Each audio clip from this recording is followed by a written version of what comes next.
Series की starting में हम एक ओल्ड मैन को रिलैक्स करते हुए देखते हैं कि तभी उन पर कोई दूर से नजर रख रहा था और ये बंदा काफी ज्यादा चौकन्ना लग रहा था। इससे पहले कि ये अपनी कदम फूक फूक कर और आगे बढ़ा था, वो ओल्ड मैन उसे टोकते हुए कहते हैं कि छोटे शैतान, और उन एल्डर के टोकने पर हमारा हीरो रुक जाता है। जी हाँ, यही हमारी सीरीज का हीरो है जिसका नाम जानी बाई है। वो मास्टर के पास चुपके चुपके आकर उन्हें चौंकाने की कोशिश कर रहा था, लेकिन फेल हो गया। तभी उसके मास्टर के बुलाने पर वो उनके पास चला जाता है और मास्टर उसे याद दिलाते हैं कि क्या तुम्हें पता है आज कौन सा दिन है, लेकिन तुमने फिर भी दोपहर कर दिया आने में। तुम तभी वापस आते हो जब तुम्हारा दिल करता है, अपनी मर्जी से ही सारे काम करते हो। हमारा हीरो तो ओल्ड मैन की बातें ऐसे सुन रहा था जैसे कि उसके लिए ये रोज का काम हो। वो भी आराम से चेयर पर बैठकर रिलैक्स होने लग जाता है, ये कहते हुए कि ओल्ड मैन, आपने ही तो कहा था कि मुझे 18 साल तक का वेट करना होगा जब तक कि मेरी एज सेरेमनी ना हो जाए, और उसके बाद मुझे यहाँ से जाना होगा। तो मैं बस जाने की ही तैयारी कर रहा था, जिसके लिए ऑब्वियसली मैं अपने पुराने दोस्तों को गुड बाय तो बोलूंगा ही ना। वैसे भी मुझे नहीं पता एक बार यहाँ से निकलने के बाद मैं कब वापस आकर उनसे मुलाकात करूंगा, और इसके अलावा मैंने उन्हें बोल दिया है कि अगर आपको कंपनी दे दे, वरना आप मेरे बिना यहाँ पर अकेले पड़ जाएंगे। पर वो ओल्ड मैन कहते हैं कि इसकी कोई जरूरत नहीं, वो सारे छोटे छोटे शैतान तुम्हें मुबारक, तुम्हें अगर ले जाना है तो अपने साथ ले जाओ, मैं तो अकेला ही ठीक हूँ।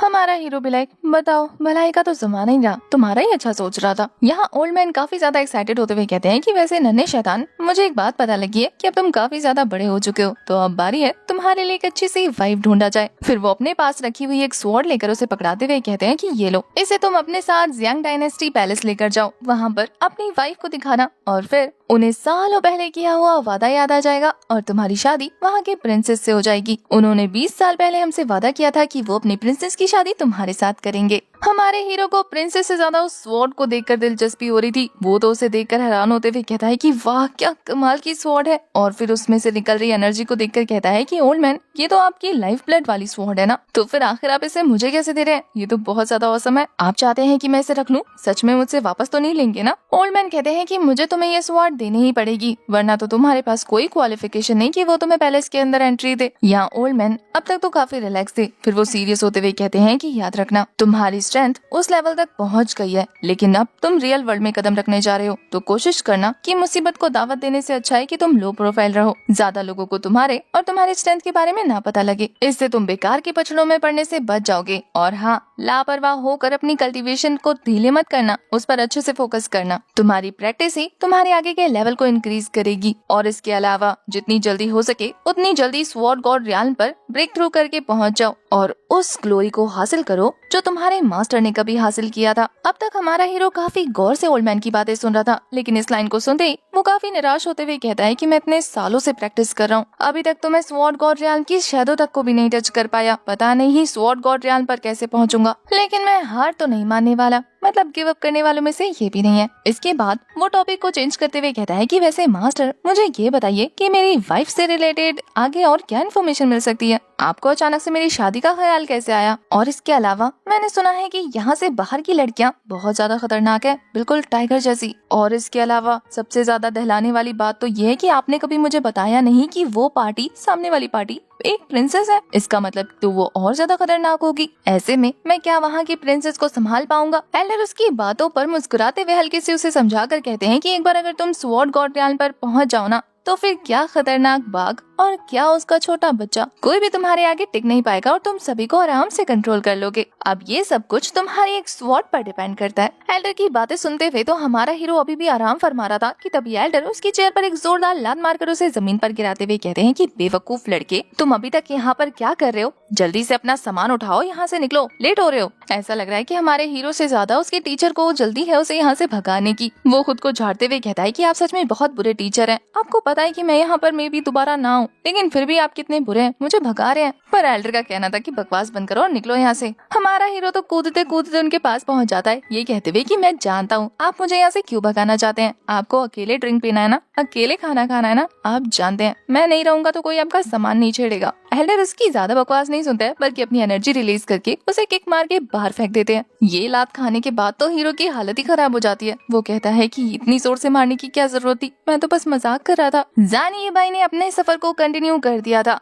तभी रियल वर्ल्ड में एंटर होने के बाद उसे कुछ लोगों की चिल्लाने की आवाज सुनाई देती है, तो वो उसी डायरेक्शन में आगे जाने लगता है। वहीं हमें दिखाते हैं कि दूसरी तरफ एक लड़की आगे आगे भाग रही होती है और कुछ लोग उसका पीछा कर रहे होते हैं। वो लड़की इंजर्ड थी और उसके पास एक काफी पावरफुल मिस्टीरियस हर्ब था और इन लोगों को वही हर्ब चाहिए था, जिसके लिए वो उसे धमकाने लगते हैं कि रुक जाओ वरना तुम्हें जान से मार देंगे। भागते भागते वो सभी लोग उसका रास्ता रोककर उसे चारों तरफ से घेर लेते हैं और अब जब वो बुरी तरीके से फंस गई थी तो हार तो बिल्कुल नहीं मानती, बल्कि अपनी एनर्जी रिलीज करते हुए कहती है कि मैं तुम लोगों से डर कर हार नहीं मानने वाली, क्योंकि मैं भी 4th रैंक की स्वॉर्डमैन हूँ। उस लड़की ने अपनी एनर्जी रिलीज करते हुए ये कहना शुरू कर दिया था, देखती हूँ अब कैसे रोकते हो मुझे। इस लड़की का नाम ये मिंगवे है। ये बंदा जो कि वुल्फमैन की आर्मी को लीड कर रहा था, वो कहता है कि तो क्या हुआ अगर तुम 4th रैंक की स्वॉर्डमैन हो, देखता हूँ आज इस फॉर्मेशन से कैसे बच के जाती हो। और फिर उसके एक इशारे पर उसके वुल्फमैन चारों तरफ से उस लड़की को घेर लेते हैं और फिर जोर जोर से रॉर करना शुरू कर देते हैं, जिससे सच में ये मिंगवे को बहुत ज्यादा प्रॉब्लम हो रही थी। उसके सर पे एक फॉर्मेशन क्रिएट हो चुका था और वो कहती है कि मैं अपना दिमाग सही से यूज नहीं कर पा रही हूँ। अब तक हमारा हीरो भी ये नजारा देख चुका था। उस पर तो ये देखकर वो अपनी स्पीड और ज्यादा इंक्रीज कर देता है कि वो वुल्फ गैंग का लीडर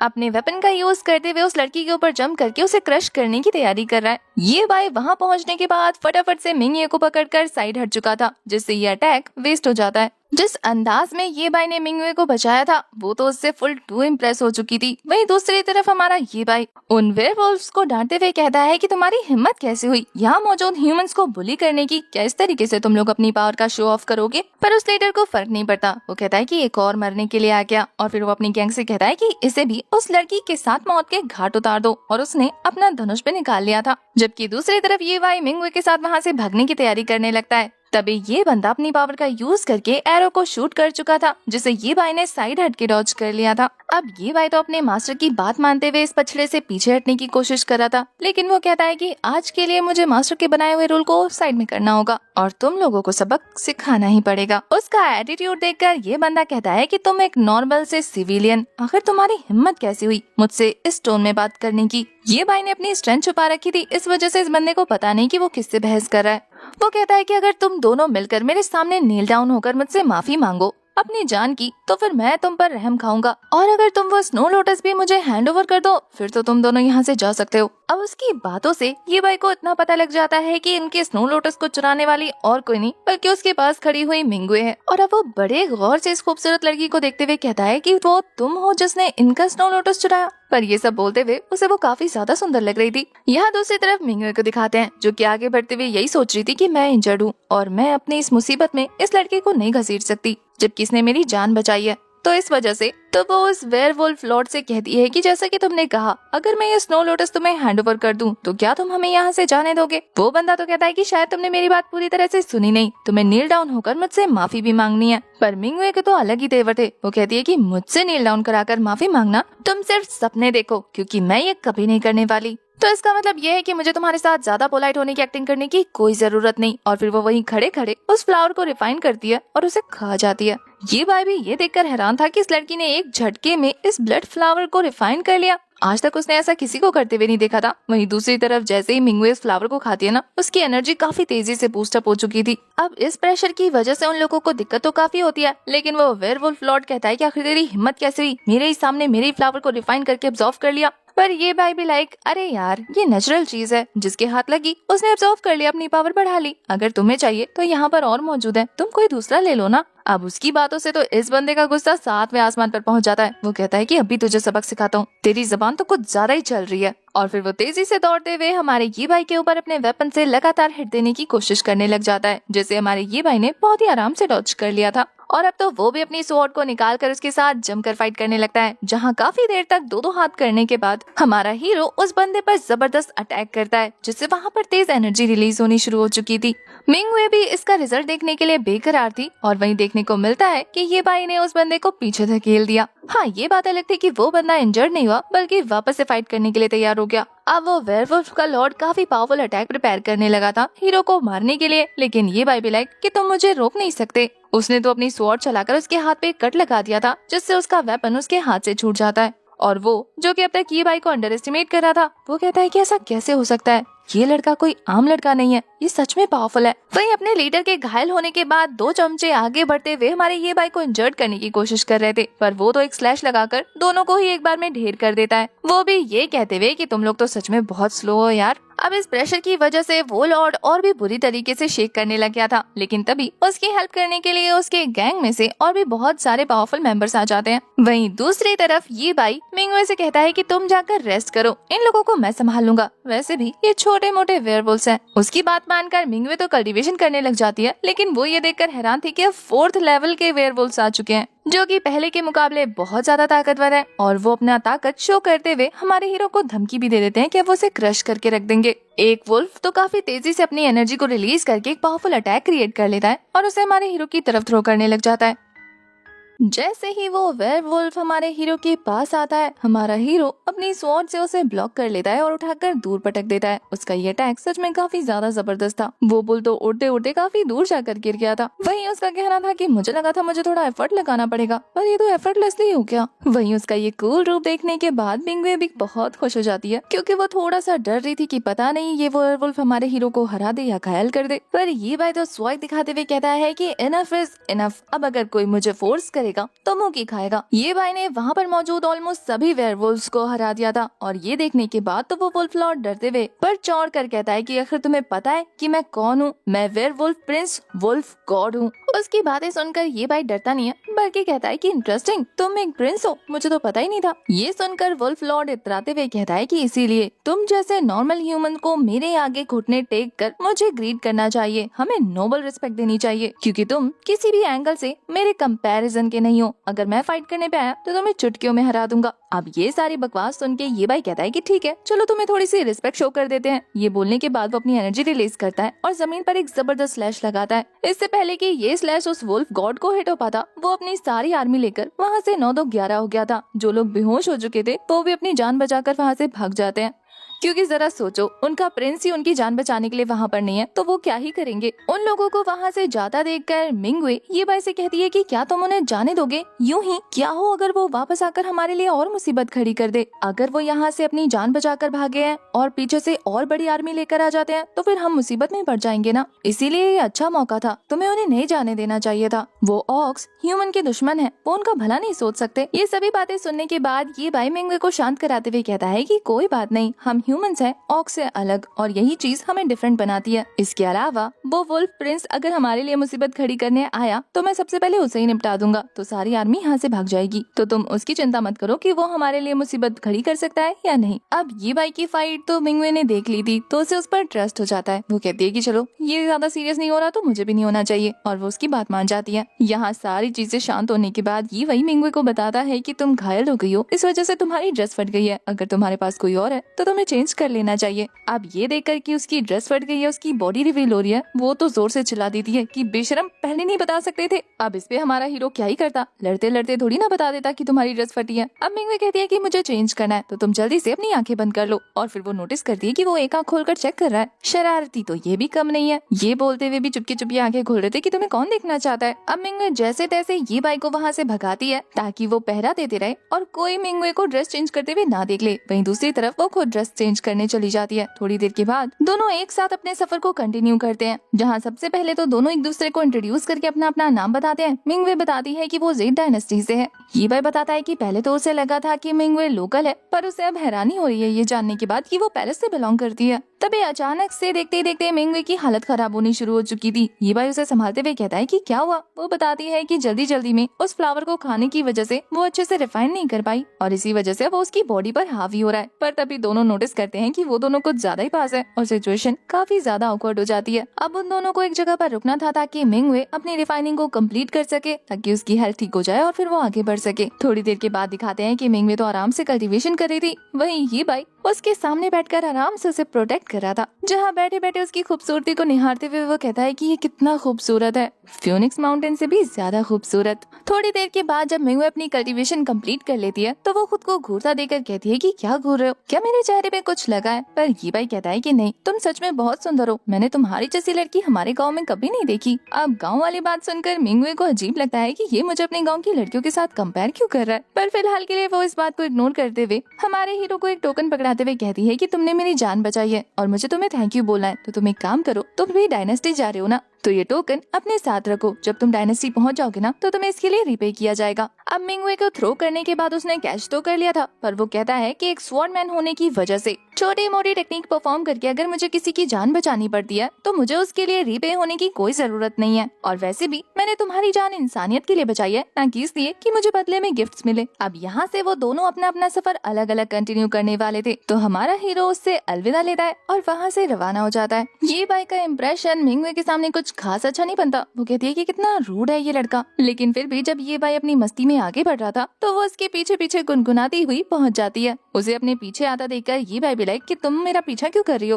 मिंगवे बहुत ही इनोसेंट सा फेस बनाते हुए कहती है कि मुझे वेयरवुल्फ से डर लगता है और इसके अलावा तुम काफी पावरफुल हो, तो मैंने सोचा कि तुम जैसे अच्छे इंसान के साथ अगर सफर कंटिन्यू करूंगी तो मैं सेफ रहूंगी, तो इसलिए साथ में चलते हैं। ये बोलकर वो उसे आंख मारती है। ये बाई नहीं चाहता था कि वो किसी लड़की के साथ कंटिन्यू करे, इसलिए वो कहता है कि तुम्हारी स्ट्रेंथ वापस आ चुकी है, तुमने उस स्पेल को रिफाइन कर लिया है, बॉडी के अंदर स्ट्रेंथ है, तो इसका मतलब ये कि तुम अपनी सेल्फ प्रोटेक्शन खुद कर सकती हो, तो इसलिए अलग रास्ते से जाओ। ये बोलकर आगे निकल जाता है और वो बहुत ही क्यूट सा फेस बनाकर कहती है, तुम जैसा एक स्ट्रॉन्ग जेंटलमैन मुझ जैसी एक वीक लड़की को रास्ते में ऐसे अकेला छोड़कर कैसे जा सकता है। तुम्हें तो मुझे प्रोटेक्ट करना चाहिए, वरना कोई भी आकर मुझे हर्ट कर सकता है। ये भाई भी लाइक मैं अभी 18 साल का हूँ, आदमी बनने में अभी मुझे कुछ साल और बाकी हैं। उसकी बातें सुनकर मिंगवे को गुस्सा तो काफी आता है, लेकिन वो इस गुस्से के घूंट को पीते हुए कहती है कि कोई बात नहीं, मैं फिर भी तुम्हें फॉलो करूंगी। यहाँ रास्ते भर वो उसका दिमाग खाती रहती है, जहाँ वो उससे सवाल कर रही थी कि तुम यहाँ के लोकल हो ना, फिर तो तुम्हें पता होगा कि मुझे नॉर्मल ग्रास एब्जॉर्ब करने के लिए कहाँ से मिलेंगे। पहले तो ये भाई कोई रिस्पॉन्स नहीं देता, लेकिन थोड़ी देर के बाद मुंह बनाते हुए कहता है कि तुमने अभी अभी एक प्लांट रिफाइन किया है, अगर ज्यादा यूज करोगी तो फट जाओगी। मिंगवे कहती है कि मैं मेरे लिए थोड़ी ना मांग रही थी, वो तो मुझे अपने फादर, और फिर बोलते बोलते चुप होते हुए कहती है कि मुझे उन्हें गिफ्ट देना है।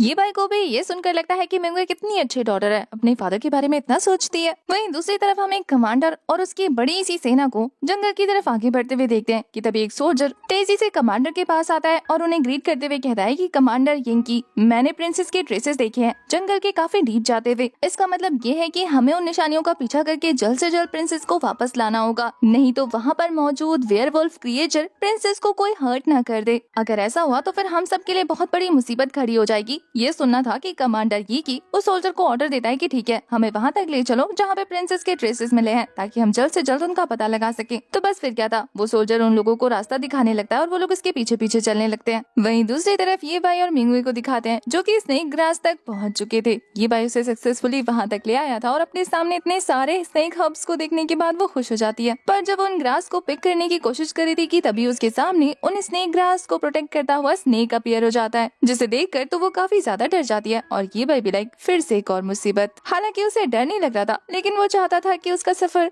आराम से कंटिन्यू हो, पर मुसीबत ही कि उसका पीछा छोड़ने को तैयार ही नहीं थी। वहीं ऊपर से मिंगवे जो कि उस बीस्ट को देखकर डरते हुए कहती है कि ये 6th रैंक का बीस्ट है, मुझे नहीं पता था कि इन स्नेक ग्रास को प्रोटेक्ट करने के लिए यहाँ पर रियल का एक स्नेक होगा। वो कहती है कि हम यहाँ से जल्दी निकलते हैं और मैं कुछ स्पिरिट फ्लावर्स कलेक्ट कर लूंगी। पर ये भाई लाइक हम लोग यहाँ इतनी दूर इस स्नेक ग्रास को लेने के लिए आए थे ना, और यहाँ तो कितने सारे हैं, पिक कर लो इनमें से कोई एक। पर ये सुनकर तो मिंगवे को गुस्सा आ जाता है कि तुम्हें अपनी जान प्यारी नहीं है क्या, एक स्पिरिचुअल हब और अपनी जान में से तुम किसे चूज करोगे, स्पिरिचुअल हब्स को। इसीलिए फिलहाल के लिए मुझे मेरी जान ज्यादा इंपॉर्टेंट है, इसलिए निकलते हैं यहाँ से। पर हमारा हीरो एक साइड स्माइल करता हुआ अपनी स्वॉर्ड पकड़कर आगे निकल जाता है। ऐसा लग रहा था जैसे कि वो स्नेक हमारे हीरो पर एक काफी पावरफुल अटैक करने वाला हो, उसे जिंदा ही निकल जाएगा, लेकिन फिर देखने को मिलता है कि वो तो उसे गले लगाकर प्यार कर रहा है। ये नजारा देखकर तो मिंगवे की हालत खराब हो चुकी थी, उसके तो तोते उड़ जाते हैं। ये कैसे हो गया, ये बाई तो उस बीच से लड़ने की बजाय उसे आराम से पेट कर रहा है, और वो ये स्नेक भी बड़े मजे से इस मालिश का मजा उठा रहा था जैसे कि सालों पुराना याराना हो। ये बाई कहता है कि डरने की जरूरत नहीं, इसका नाम दाबाई है, अगर तुम इसे डराओगी नहीं तो ये तुम्हें कुछ नहीं करेगा। मिंगवे भी लाइक मैं इसे कैसे डरा सकती हूँ, इसने मुझे डरा के रखा हुआ है। वहीं ये बाई बताता है कि ये मेरा पालतू है और मैं सालों से इसे जानता हूँ,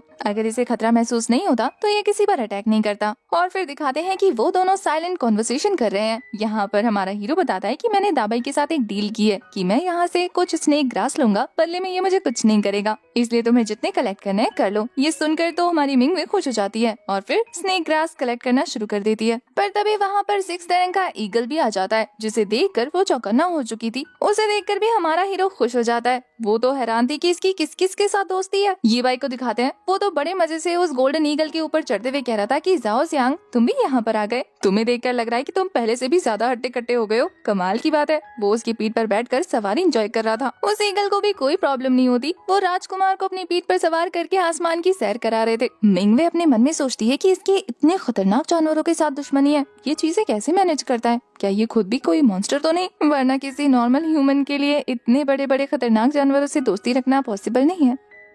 एक तरफ तो मिंगवे ये सोच रही थी और वहीं दूसरी तरफ हवा में उड़ते उड़ते हवा की सैर करते हुए हमारा हीरो जियाओ सियांग के साथ बातें करते हुए पता लगा लेता है कि एक और वेयरवुल्फ का झुंड देखा गया है जो कि उनके आसपास ही मौजूद है और वहीं कुछ लोग सोल्जर्स के साथ उनका पीछा कर रहे हैं। हमारे हीरो को समझ आ जाता है कि वो लोग अगर पीछा कर भी रहे हैं तो किसका कर रहे होंगे। ऑब्वियसली मिंगवे का। तो वो समझ जाता है कि मिंगवे कोई छोटी मोटी हस्ती तो नहीं है, तभी इतने सारे लोग उसके पीछे पड़े हैं। पक्का उसका ओरिजिन कुछ इंटरेस्टिंग होगा जिसके बारे में जानने में हमारे हीरो को कोई इंटरेस्ट नहीं था। इनफैक्ट वो तो जियाओ सियांग को थैंक यू बोलता है इतनी सारी इन्फॉर्मेशन देने के लिए और फिर वो नीचे आकर सबसे पहले तो मिंगवे से सवाल करता है कि तुम्हें पता है कुछ लोग तुम्हारा पीछा कर रहे हैं। मिंगवे ये सवाल सुनकर चौंकते हुए कहती है कि आखिर तुम्हें इस बारे में कैसे पता लगा। ये भाई काफी कैजुअली बताता है कि मुझे जियाओ सियांग ने बताया। इसके बाद वो कहता है कि अगर तुम्हें उन लोगों के बारे में पता है कि वो तुम्हारा पीछा कर रहे हैं तो इसका मतलब ये है कि या तो वो तुम्हारे दुश्मन है या फिर दोस्त। अगर तो वो तुम्हारे दोस्त हैं तो मैं कुछ नहीं कहूँगा, तुम्हें उनके साथ जाने दूंगा। लेकिन अगर वो तुम्हारे दुश्मन हुए तो फिर ठीक है, मैं उन्हें संभालता हूँ, तुम यहाँ से आगे निकल जाओ। पर इसके बदले तो मिंगवे कहती है कि क्या तुम मेरी एक हेल्प करोगे, क्या तुम मेरे साथ थोड़ा और रुक सकते हो, मुझे अकेला नहीं होना। ये भाई कहता है कि वैसे तो ये तुम्हारा पर्सनल मैटर है, मैं इस बारे में इंटरफेयर नहीं करना चाहता, लेकिन मैं तुम्हारे डिसीजन की रिस्पेक्ट करता हूँ, इसलिए मैं तुम्हारा साथ जरूर दूंगा। और फिर वो दाबाई के पास जाकर कहता है कि क्या जो लोग हमारा पीछा कर रहे हैं तुम उन्हें जाकर डिस्ट्रैक्ट कर सकते हो और उन्हें यहाँ से दूर ले जाना। उसके एक इशारे पर दाबाई वहाँ से उन लोगों को डिस्ट्रैक्ट करने के लिए निकल जाता है। वहीं इस तरीके से बीस्ट को उसकी बातें समझता देखकर मिंगवे अपनी क्यूरियोसिटी होल्ड नहीं कर पाती और वो ये भाई से पूछ लेती है कि क्या तुम बीस्ट ट्रेनर हो। ये भाई बताता है नहीं तो। मिंगवे सवाल करती है तो फिर ये सारे खतरनाक बीस्ट तुम्हारी बातें क्यों मानते हैं और तुम्हें इतना फॉलो क्यों करते हैं। ये भाई भी लाइक वो इसलिए क्योंकि मैं बचपन से इनके साथ पला बड़ा हूँ और ये लोग बिल्कुल भी हार्मफुल नहीं है। इनफैक्ट ये लोग तो बहुत ज्यादा काइंड और स्वीट है, इसी वजह से तो ये लोग मेरे दोस्त हैं। ये बातें सुनकर कि कैसे ये भाई बीस्टों के साथ बचपन में खेलकर पला बड़ा है, मिंगवे कहती है कि तुम काफी ज्यादा खुश लग रहे हो, तो क्या मैं तुम्हारी दोस्त बन सकती हूँ, क्योंकि मुझे भी ये सारी चीजें एंजॉय करनी है। वो इस बार भी काफी ज्यादा क्यूट फेस बना रही थी, पर हमारा हीरो ना में गर्दन हिलाते हुए कहता है कि नहीं, मास्टर ने कहा है कि जितनी ज्यादा खूबसूरत लड़की उतना बड़ा रिस्क। खूबसूरत लड़की का दूसरा नाम मुसीबत है और मेरे मास्टर ने मुसीबतों से दूर रहने के लिए कहा है, और अगर वो मुसीबत तुम जितनी खूबसूरत हो फिर तो बहुत ज्यादा बच के रहना चाहिए। इनडायरेक्टली ये भाई हमारे मिंगवे की तारीफ करते हुए कह रहा था कि तुम सच में बहुत ज्यादा खूबसूरत हो, गाँव की लड़कियों से भी ज्यादा खूबसूरत। इसके बाद तो ये भाई कहता है कि ठीक है चलो मैं तुम्हें माउंटेन से नीचे लेकर चलता हूँ, नीचे का गांव दिखोगी तो खुश हो जाओगी। ये सुनकर मिंगवे काफी ज्यादा एक्साइटेड होते हुए कहती है कि मुझे भी उस गोल्डन ईगल के पीठ पर बैठकर सवारी करनी है, और अभी तक तुमने मुझे जवाब नहीं दिया कि तुम मेरे दोस्त बनोगे या नहीं। एक पल में मिंगवे को क्यूट और रूड बनता देखकर हमारा ये भाई भी लाइक तुम लड़की हो, कितनी जल्दी मूड चेंज करती हो, और वैसे भी तुम जब गुस्से में अपना मुंह फुलाती हो ना तो तुम्हारा चेहरा ज्याओ हुआ जैसा हो जाता है। अब मिंगवे फिर से कंफ्यूज कि अब ये ज्याओ हुआ कौन है। वो बताता है कि हमारे गांव की शेरनी, उसके तो बच्चे भी हैं और वो काफी गोलू मोलू है। पहले तो मिंगवे को कुछ समझ नहीं आता और जब ये भाई आगे निकल जाता है तब उसे पता लगता है कि उसने उसका मजाक उड़ाया, उसे मोटी शेरनी कहा। वो कहती है कि तुम्हारी हिम्मत कैसे हुई मुझे ऐसा कहने की, और फिर वो उसे मारने के लिए उसके पीछे दौड़ने लगती है। मतलब फाइनली दोनों की दोस्ती हो गई। अब इसके बाद तो वो दोनों मिलकर ही जियाओ सियांग की पीठ पर बैठकर सवारी कर रहे थे, जहाँ उस सवारी को एंजॉय करते हुए मिंगवे तो बच्चों की तरह चेयर अप कर रही थी और उसे इस तरीके से जोर जोर से चिल्लाता देखकर ये भाई डांटते हुए कहता है कि अरे धीरे यार, तुम लड़की हो, तुम्हें थोड़ा सा पोलाइट नहीं होना चाहिए। वो तो किसी छोटे बच्चे की तरह मुंह चिढ़ाते हुए कहती है कि नहीं बिल्कुल नहीं, मैं तो और शोर मचाऊंगी। वैसे भी मैंने इस तरीके का एक्सपीरियंस पहली बार एक्सपीरियंस किया और मुझे बहुत मजा आ रहा है। उसकी हरकतों पे तो ये भाई अपना सर पकड़ लेता है कि इसका कुछ नहीं हो सकता। कुछ देर हवा की सैर करने के बाद फाइनली वो दोनों माउंटेन से नीचे आ जाते हैं, जहाँ पर मिंगवे को रेस्ट करने का बोलकर ये भाई कहता है कि मैं तुम्हारे लिए पानी लेकर आता हूँ और तुम यहीं इंतजार करना। वो आराम से बैठ जाती है और हमारा हीरो उसके लिए पानी ले रहा था। तो वो कहती है कि ये लड़का तो सच में बहुत अच्छा है और वो खुद से उसका नाम ज़्याओबेई रख देती है। हमारी प्रिंसेस मिंगवे को हमारा दोस्त ये भाई बहुत पसंद आया, तो जब वो उसके पास आकर बैठता है वो उसे ज़्याओबेई नाम से छेड़ने लगती है। वो कहता है कि मेरा नाम ये भाई है, तो फिर तुम ज़्याओबेई क्यों कह रही हो? मिंगवे का कहना था कि तुमने अपने फ्लाइंग पेट का नाम ज़्याओजियांग रखा है और अपने स्नेक पेट का नाम दाबाई रखा है और मैंने दोनों का नाम मिक्स करके ज़्याओबेई बना दिया और मुझे तुम पर यही नाम सूट करता है, इसलिए मैं तो यही बोलूंगी। उसके जिद्दी नेचर को देखने के बाद ये भाई कहता है कि तुम कितनी ज्यादा डोमिनेटिंग हो। मैं तो सोच रहा हूँ कि उस बंदे का क्या होगा जिसकी तुम वाइफ बनोगी, तुम तो उसका जीना हराम करके रख दोगी। वैसे एक गुड न्यूज ये है कि मुझे भी एक वाइफ मिलने वाली है, वो भी तब जब मैं स्वॉर्ड गॉड रियान को प्रैक्टिस कर लूंगा। और वैसे भी अभी मुझे कल्टीवेशन पे ध्यान देना चाहिए और उसके लिए मुझे बहुत सारे टाइम की जरूरत है। जब वो इस बारे में मिंगवे को बता रहा था तो आगे बात करने से पहले ही वहाँ पर जोर जोर से चिल्लाते हुए ज़्याओजियांग की एंट्री हो जाती है। उसकी चीख से ही हमारे हीरो को पता लग गया था कि दाबाई मुसीबत में है, यानी कि वो उन सोल्जर्स को रोकने में सक्सेसफुल नहीं हो पाया। इसीलिए वो दोनों फिर से फटाफट ज़्याओजियांग की पीठ पर चढ़ जाते हैं ताकि वो उन लोगों को दाबाई तक लेकर जाए। रास्ते में हमारी हीरोइन मिंगवे से पूछती है कि क्या हुआ है दाबाई को। वो कहता है कि एग्जैक्टली मुझे भी नहीं पता, लेकिन वो किसी बड़ी मुसीबत में है। यहाँ दूसरी तरफ दिखाते हैं कि दाबाई को चारों तरफ से सोल्जर्स ने घेर के रखा हुआ था। यहाँ कमांडर यिंकी की बातों से पता लगता है कि बार बार दाबाई उनका रास्ता रोक रहा है, जिससे वो सभी लोग काफी ज्यादा फ्रस्ट्रेट हो चुके हैं और अब कमांडर बाकी सभी सोल्जर्स को ऑर्डर देता है कि एक साथ इस पर हमला करके इसे जान से मार दो। वैसे भी आज इस स्नेक ने हमें बहुत ज्यादा परेशान किया है। वैसे भी इस तरीके से पॉइजनस क्रिएचर का हमारे आसपास घूमना किसी के लिए भी अच्छा नहीं है। और फिर उसके पास मौजूद एक शैडो सोल्जर वो उसे ऑर्डर देता है और कहता है कि तुम्हें पता है ना क्या करना है, इसको यहीं खत्म कर दो। ऑर्डर मिलने पर वो शैडो सोल्जर तेजी से आगे बढ़ते हुए जबरदस्त स्लैशेस लगाना शुरू कर चुका था। बदले में दाबाई भी उस पर अटैक कर रहा था, पर लगता है कि ये शैडो पर्सन हमारे दाबाई से ज्यादा पावरफुल है, इसलिए वो आराम से उस पर ओवरकम कर ले रहा है। इससे पहले कि वो उसे ज्यादा नुकसान पहुंचा पाता, वहाँ पर हमारे हीरो की एंट्री हो जाती है, जो पहले तो उन्हें चिल्लाकर रोकने को कहता है और फिर हवा से ही एक जबरदस्त स्लैश उनके ऊपर रिलीज कर देता है। इस स्लैश की वजह से वो शैडो सोल्जर थोड़ी देर के लिए डिस्ट्रैक्ट हो गया था। वहीं दूसरी तरफ इस कमांडर यिंग की जान तो ये देखकर खौल रही थी कि इस लड़के ने प्रिंसेस का हाथ पकड़ा हुआ है। आखिर इसकी हिम्मत कैसे हुई? ये मरना चाहता है क्या?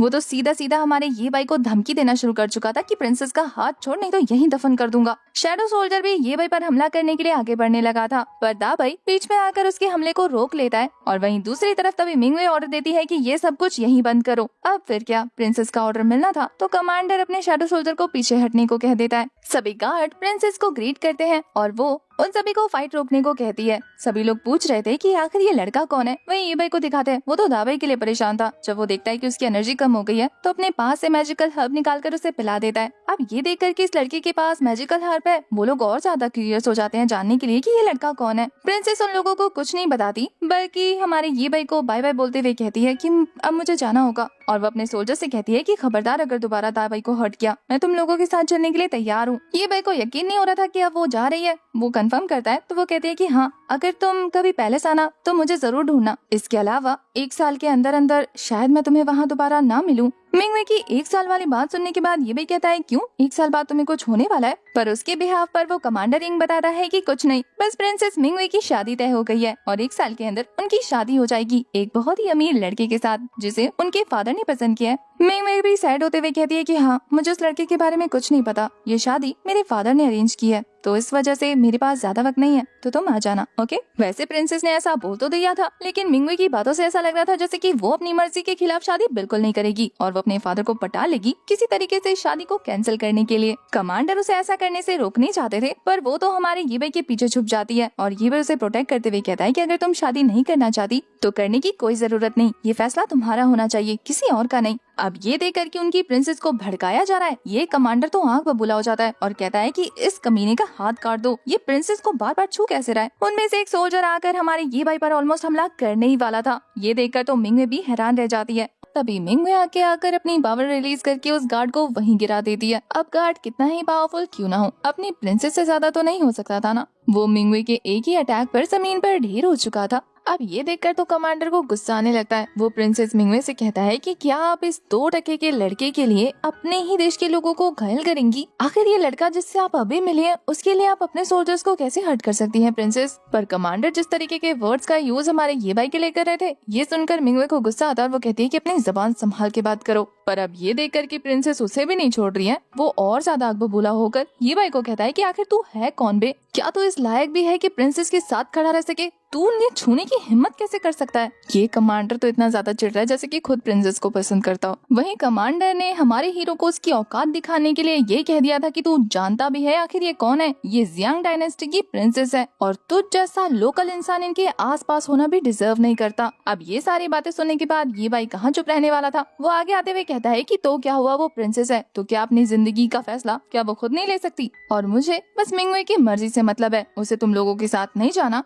तो वो नहीं जाएगी। अब ये भाई ने तो उनके सामने उनकी प्रिंसेस को नाम लेकर बुलाया। कमांडर तो ये सुनकर कहता है कि आखिर तूने अपनी जबान से उनका नाम कैसे लिया? ये कमांडर अब खुद पर्सनली हमारे हीरो के साथ फाइट करने की सोच रहा था। तभी बाकी सारे सोल्जर्स कहते हैं कि कमांडर आखिर इसकी हिम्मत तो देखिए, ये आपको चैलेंज कर रहा है। एक एक करके वो सभी लोग जो चुप बैठे हुए थे वो भी अभी हमारे ये भाई की इंसल्ट करना शुरू कर देते हैं। उन सभी को इस तरीके से ये भाई के खिलाफ बोलता देखकर प्रिंसेस कहती है कि क्या मैं तुम लोगों को दिखाई नहीं दे रही हूँ या फिर मेरा फैसला तुम लोगों के लिए मायने नहीं रखता? इससे पहले कि वो और ज्यादा गुस्सा भड़का पाती, ये भाई उसे शांत कराते हुए कहता है कि आराम करो, इतना ज्यादा हाइपर होने की जरूरत नहीं है। इसके अलावा इन्हें सिर्फ भौंकना आता है, ये मेरा कुछ भी नहीं बिगाड़ सकते। अब प्रिंसेस को तो अजीब लग रहा था, उसकी फिक्र हो रही थी, पर हमारा हीरो उसे रियश्योर कराता है कि डोंट वरी। कमांडर को उसके कॉन्फिडेंस पे गुस्सा आ रहा था। इस वजह से जब वो कहता है कि प्रिंसेस आप थोड़ा सा पीछे रहिए और हमें फाइट करने दीजिए, हम ज्यादा यहाँ पर क्योस नहीं मचाएंगे, तो वो भी राजी हो जाती है। वैसे तो उसे अंदर से पता था कि कौन जीतेगा, इसलिए वो कहती है कि एक एक करके आओ। तो कमांडर के एक इशारे पर एक सोल्जर्स आगे आ जाता है और वो हमारे ये भाई से कहता है कि अब बहुत देर हो चुकी है बच्चे, तेरे घुटने टेक कर माफी मांगने से अब कुछ नहीं बिगड़ने वाला। अगर तू पहले माफी मांगता तो तेरी जान बच जाती, अब तो तेरी हड्डियां ही टूटेंगी। उसकी बातें सुनकर ये भाई भी लाइक मैंने क्या गलती कर दी जो मैं माफी मांगूंगा? गलत तो तुम लोगों ने किया है, मेरे पेट दाबाई को हर्ट करके तुम लोगों को माफी उससे मांगनी चाहिए। पर उसकी इस बात से तो इस सोल्जर का खून खौल जाता है और वो मर्डरस एंट्रेंट रिलीज करके एक जबरदस्त स्लैश लगा देता है। इस स्लैश को हमारे हीरो ने जंप करके डॉज कर लिया था, जो कि पीछे पत्थर से टकराकर उस पत्थर के चीथड़े उड़ा देता है। अब ये देखकर कि ये लोग उसे जान से मारने की कोशिश कर रहे हैं, ये भाई भी नाराज हो चुका था कि आखिर तुम्हारी हिम्मत कैसे हुई मुझ पर मर्डरस इंटेंट रिलीज करने की, वो भी फास्ट मूवमेंट टेक्निक का यूज करके उसके पास पहुंचकर उसे एक जबरदस्त पाम अटैक थ्रो करके बेहोश कर देता है। और फिर वो कह रहा था तुम्हारे अंदर ताकत नहीं है तो फिर किस बेस पे इतना उछल रहे थे? कमांडर तो गुस्से में अपने दांत पीसने लगा था कि इसने एक ही अटैक करके मेरे गार्ड को नॉकआउट कर दिया जो कि 4th लेवल का स्वॉर्डमैन था। इसका मतलब ये है कि मैं इस लड़के को अंडर एस्टिमेट कर रहा हूँ, ये इतना भी सिंपल नहीं है जितना दिख रहा है। ये बाई की कल्टीवेशन हाइड करने की वजह से किसी भी लोगों को ये पता ही नहीं लग रहा कि उसकी कल्टीवेशन लेवल कितनी है, तो वो उसे एक नॉर्मल आम सा लड़का समझकर उसे बुली करने की कोशिश कर रहे हैं। अब ये देखकर कि ये बाई ने एक गार्ड को हरा दिया, वो कहता है कि मैं 4 को एक साथ भेजूंगा। चारों से तो एक साथ ही निपट सकता, तो 4 गार्ड्स को ऑर्डर देने पर वो एक साथ रेडी हो जाते हैं फाइट के लिए। उन गार्ड्स के ये भाई की तरफ दौड़कर जाता देखकर ये कमांडर खुश होने लगता है पहले से ही कि अब तो तू गया। इसी फाइट के बीच में हम काफी सारे वेयरवुल्व्स को देखते हैं जो कि छुपकर जंगल में से उन पर नजर रख रहे थे। शायद ये लोग भी फाइट के लिए तैयार हो रहे हैं। इन्हें वही वुल्फ गॉड लीड कर रहा था। हमें पता लगता है कि ये अभी भी ये भाई से बदला लेना चाहता है। वो कहता है कि हमारे कुछ भी किए बिना ही इन दोनों ने आपस में ही फाइट करनी शुरू कर दी, इसका मतलब हमारी मेहनत बच गई। अब वो अपने पास खड़े हुए वेयरवुल्फ से कहता है, जो कि उनका कमांडर है, कहता है कि हमें यहीं खड़े रहकर वेट करना होगा। जब ये दोनों पार्टीज हार जाएंगी तब हम जाएंगे और इनके थकने पर हम इन्हें आराम से मार देंगे। पर उसका कमांडर कहता है कि लॉर्ड, लेकिन आप तो चाहते थे कि आप उस कमीने को जिंदा पकड़े, क्या आपने अपना माइंड चेंज कर लिया? ये लॉर्ड कहता है कि हाँ, अब मुझे वो लड़की चाहिए और उसे हासिल करने के लिए मुझे इन लोगों को जान से मारना पड़ेगा, क्योंकि अगर ये जिंदा रहे तो मुझे आराम से तो नहीं रहने देंगे। क्योंकि यहाँ खड़े रहने की वजह से उस वेयरवुल्फ को भी पता लग चुका था कि मिंगवे जियांग डायनेस्टी की प्रिंसेस है। दूसरी तरफ उन चारों गार्ड्स को दिखाते हैं। उनकी फाइट हमारे ये भाई के साथ काफी जोरों शोरों से कंटिन्यू हुई पड़ी थी। वो लोग तो अपनी जान लगाकर हमारे हीरो को हराने की कोशिश कर रहे थे, पर वो एक ही लात घूसे में इन्हें ढेर कर रहा था। लगता है इन गार्ड्स के पास पावर के साथ साथ स्ट्रेंथ भी बिल्कुल नहीं है, मार्शल आर्ट भी नहीं आता। वही इधर कमांडर को दिखाते हैं। उसे तो लग रहा था कि कोई बात नहीं, उसके गार्ड्स जैसे तैसे मैनेज कर लेंगे। तो वो प्रिंसेस से कहता है कि चलिए इन लोगों को मजे करने दीजिए, हम यहाँ से निकलने की तैयारी करते हैं, हमें जाने में टाइम भी तो लगेगा ना। पर तभी देखते ही देखते उसके होश उड़ जाते हैं, क्योंकि ये भाई ने अपनी एनर्जी रिलीज करनी शुरू कर दी थी। उसकी स्पिरिचुअल पावर का ऑरा इतना ज्यादा जबरदस्त था कि उसे घेरे हुए सारे गार्ड्स उसके एक ही स्लैश से ढेर हो जाते हैं। प्रिंसेस मिंगवे तो इम्प्रेस पे इम्प्रेस हो रही थी, वहीं कमांडर का खून लाल पीला हो रहा था। वो कहता है कि आखिर ये कमीना कितना पावरफुल है, एक के बाद एक मेरे गार्ड्स को हराए जा रहा है, आखिर मैं इसे कैसे संभालूं? कमांडर के चेहरे का रिएक्शन देखकर प्रिंसेस को भी हंसी आ रही थी। वो कहती है आपने सही कहा, ये लोग बहुत मजे कर रहे हैं, हमें चलना चाहिए। पर ये भाई उन्हें रोकते हुए कहता है कि ये शैडो गार्ड यहाँ से नहीं जाएगा, मुझे इसके साथ कुछ हिसाब चुकता करना है, क्योंकि यही वो पर्सन है ना जिसने दाबाई को हर्ट किया था। हमारे ये भाई को किसी चीज से मतलब नहीं है, उसे बस दाबाई के सामने इन लोगों की अपोलॉजी चाहिए। अब ये देखकर कि ये भाई शैडो गार्ड को चैलेंज कर रहा है, प्रिंसेस परेशान होते हुए कहती है कि ज्यादा इम्पल्सिव मत बनो, ये शैडो गार्ड असल में सबसे ज्यादा पावरफुल 6th रैंक का स्वॉर्डमैन है,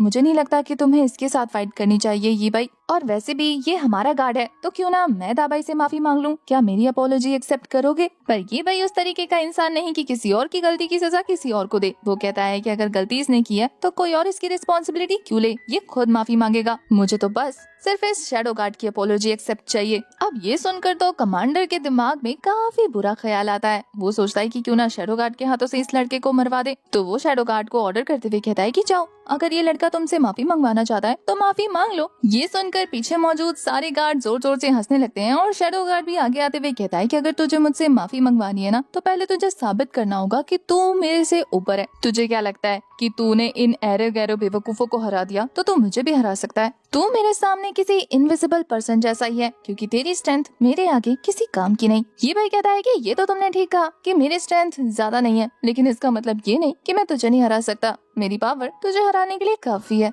ये शैडो गार्ड हमारे हीरो से उम्र में बड़ा था, वो कहता है कि पिद्दी सी उम्र और इतनी बड़ी बड़ी बातें, पहले तो तू मेरा ये अटैक रोक कर दिखा, क्योंकि शैडो गार्ड को लग रहा था कि वो एक ही अटैक में हमारे हीरो को बड़े आराम से हरा देगा। तो वो अपनी एनर्जी रिलीज करते हुए मल्टीपल स्लैशेस लगा देता है। बोला तो इसने एक अटैक का था, लेकिन करता 4 है। और जब शैडो गार्ड की इस टेक्निक को हमारी प्रिंसेस यूज करता हुआ देखती है तो वो कहती है कि शैडो ये तब यूज करता है जब वो लोगों को मारना चाहता हो, तो क्या वो ये भाई को जान से मारने वाला है? पर ये भाई भी अपने स्नेक स्वॉर्ड स्किल्स का यूज करके उन सारे स्लैशेस को काउंटर कर चुका था। और फिर जब वो अपने पाइथन स्पिरिचुअल टेक्निक का यूज करता है तो एक काफी तेज स्नेक स्पिरिट आकर उसके हाथ पर अटैक करती है, जिससे उस शैडो के हाथ से उसकी स्वॉर्ड छूटकर नीचे गिर जाती है।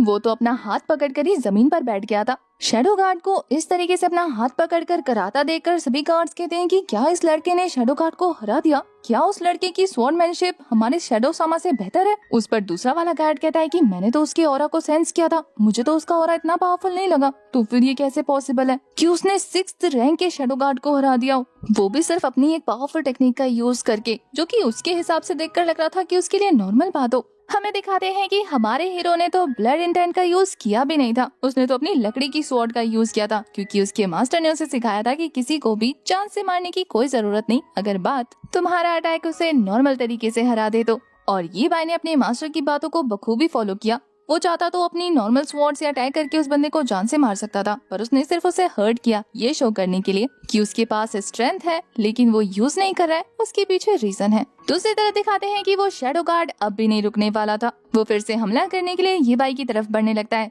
तो ये भाई भी अपनी स्वॉर्ड निकाल कर लग जाता है 2-2 हाथ करने के लिए, जहाँ फिर से जबरदस्त फाइट के बाद ये बंदा फिर से हार चुका था। हमारा हीरो तो सिर्फ नॉर्मल सी लकड़ी के स्वॉर्ड के साथ ही फाइट करके उसे बहुत ही आराम से हरा देता है, और फिर वो उसे कहता है कि अब भी दाबाई से माफी मांग लो, टाइम है, मैं माफ कर दूंगा। पर ये बंदा कहता है कि ये इम्पॉसिबल है, और फिर लग जाता है अपनी क्लोन टेक्निक का यूज करके चारों तरफ से हमारे हीरो पर हमला करने। पर इस टेक्निक को ये भाई पहले ही भाप चुका था, इसलिए स्वॉर्ड लेकर सीधा उसके कंधे पर घुसा देता है। अभी तक भी ये भाई ने उस पर जानलेवा हमला नहीं किया, बल्कि वो उसे छोटा मोटा घाव देकर ही समझाने की कोशिश कर रहा है। शैडो गार्ड को समझ नहीं आता कि हमारे हीरो ने इतने सारे क्लोन्स को डिस्ट्रॉय कैसे कर दिया, आखिर उसे उसकी क्लोन टेक्निक नजर कैसे आई। पर ये भाई उसे जवाब दिए बिना ही अपनी स्वॉर्ड को इतनी जोर से खींचता है ना कि वो वापस से नीचे गिर जाता है। वहीं दूसरी तरफ पेड़ के पीछे से जहाँ से ये वेयरवुल्फ कमांडर उनकी फाइट को ऑब्जर्व कर रहा था, वो कहता है कि लॉर्ड, ये बंदा तो बहुत ज्यादा पावरफुल है, आपको नहीं लगता हमें वापस चलना चाहिए? पर इस बंदे की अकल अभी भी ठिकाने नहीं आई है। वो कहता है कि जब तक कि मैं वेयरवुल्फ में ट्रांसफॉर्म नहीं हो जाता, तुम जानते हो मैं इसे आराम से संभाल सकता हूँ। इसे लग रहा था कि ये भाई को संभाल लेगा, जबकि पहली फाइट में दुम दबा के भाग गया था। वो कहता है कि ये ह्यूमन सोल्जर ही एक नंबर के यूजलेस थे,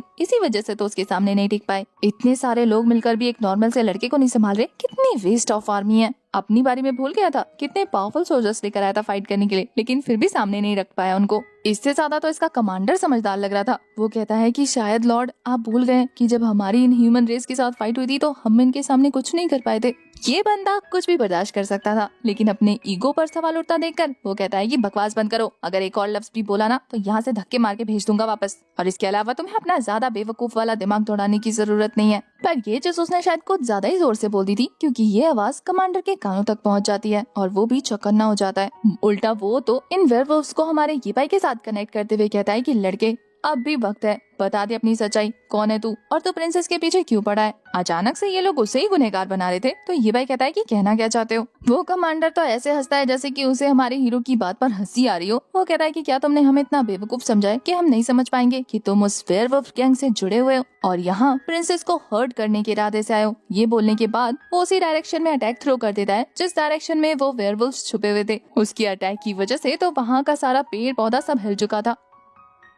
देखते ही देखते उन छिपे हुए वेयरवुल्व्स को बाहर निकालने के लिए कमांडर मल्टीपल स्लैशेस लगाना शुरू कर देते हैं, जो कि वहाँ के पेड़ पौधों को गायब कर चुका था। और अब इन अटैक्स से हिट होने की वजह से उन वेयरवुल्व्स को भी पता लग जाता है कि अब पीछे हटने से कोई फायदा नहीं, हमें सामने आकर फाइट करनी होगी। तो वो भी अपने कमांडर से कहता है कि हमला करो। वहीं ये सब देखने के बाद कमांडर इंग भी लाइक कि तुम यहाँ पर प्रिंसेस को हर्ट करना है, तुमने क्या सोचा कि तुम यहाँ से जिंदा बच के वापस जा सकते हो। तो कमांडर इंग गार्ड से कहते हैं कि प्रिंसेस को लेकर यहाँ से निकल जाओ, सबसे ज्यादा इम्पोर्टेंट हमारे लिए प्रिंसेस की सेफ्टी है। और रहा सवाल इन लोगों का, तो इन लोगों से मैं पर्सनली निपटता हूँ। दूसरी तरफ प्रिंसेस को जब गार्ड घोड़े पर सवार करके वहाँ से ले जा रहे थे, तो वो हमारे ये भाई से कहती है कि तुम रॉयल सिटी आकर मुझे जरूर ढूंढना, मिस मत करना। ये भाई भी उसे हाँ बोल देता है क्योंकि वो भी उससे मिलना चाहता था। इधर जैसे ही तेजी से वेयरवुल्फ का ग्रुप उन पर हमला करने के लिए आगे बढ़ रहा था, सारे के सारे सोल्जर्स मिलकर उन्हें रोकना शुरू कर देते हैं। अब देखिए प्रिंसेस तो जा चुकी है, ये भाई को यहाँ रुकने का कोई और मजा तो दिख नहीं रहा था, तो वो दाबई पर सवार होकर वहाँ से निकलने की तैयारी करता है कि इन्हें इनके हाल पर छोड़कर हम चलते हैं। पर कमांडर इंग को उस पे इतना ज्यादा खुन्नस था कि वो उसे ऐसे आराम से नहीं जाने देना चाहते थे, तो वो सबसे पहले उस पर हमला करने के लिए दौड़ते हैं। अपनी स्वॉर्ड निकालकर उन्होंने तो हमारे ये भाई पर एक स्लैश लगा ही दिया था, पर वो भी कोई कच्ची गोलियां थोड़ी ना खेल के आया है, वो भी उस हमले को बड़े आराम से ब्लॉक कर लेता है। वैसे हमारे ये भाई ने इस हमले को ब्लॉक तो कर लिया था, लेकिन उसकी स्वॉर्ड लकड़ी की होने की वजह से उसकी हालत खराब हो चुकी थी। सोचे अटैक कितना ज्यादा जबरदस्त था और हमारा ये भाई कितना पावरफुल है कि उसने कमांडर के अटैक को भी अपनी लकड़ी की स्वॉर्ड से ब्लॉक कर लिया। वहीं कमांडर के होश उड़ जाते हैं। वो कहता है कि ये इम्पॉसिबल है,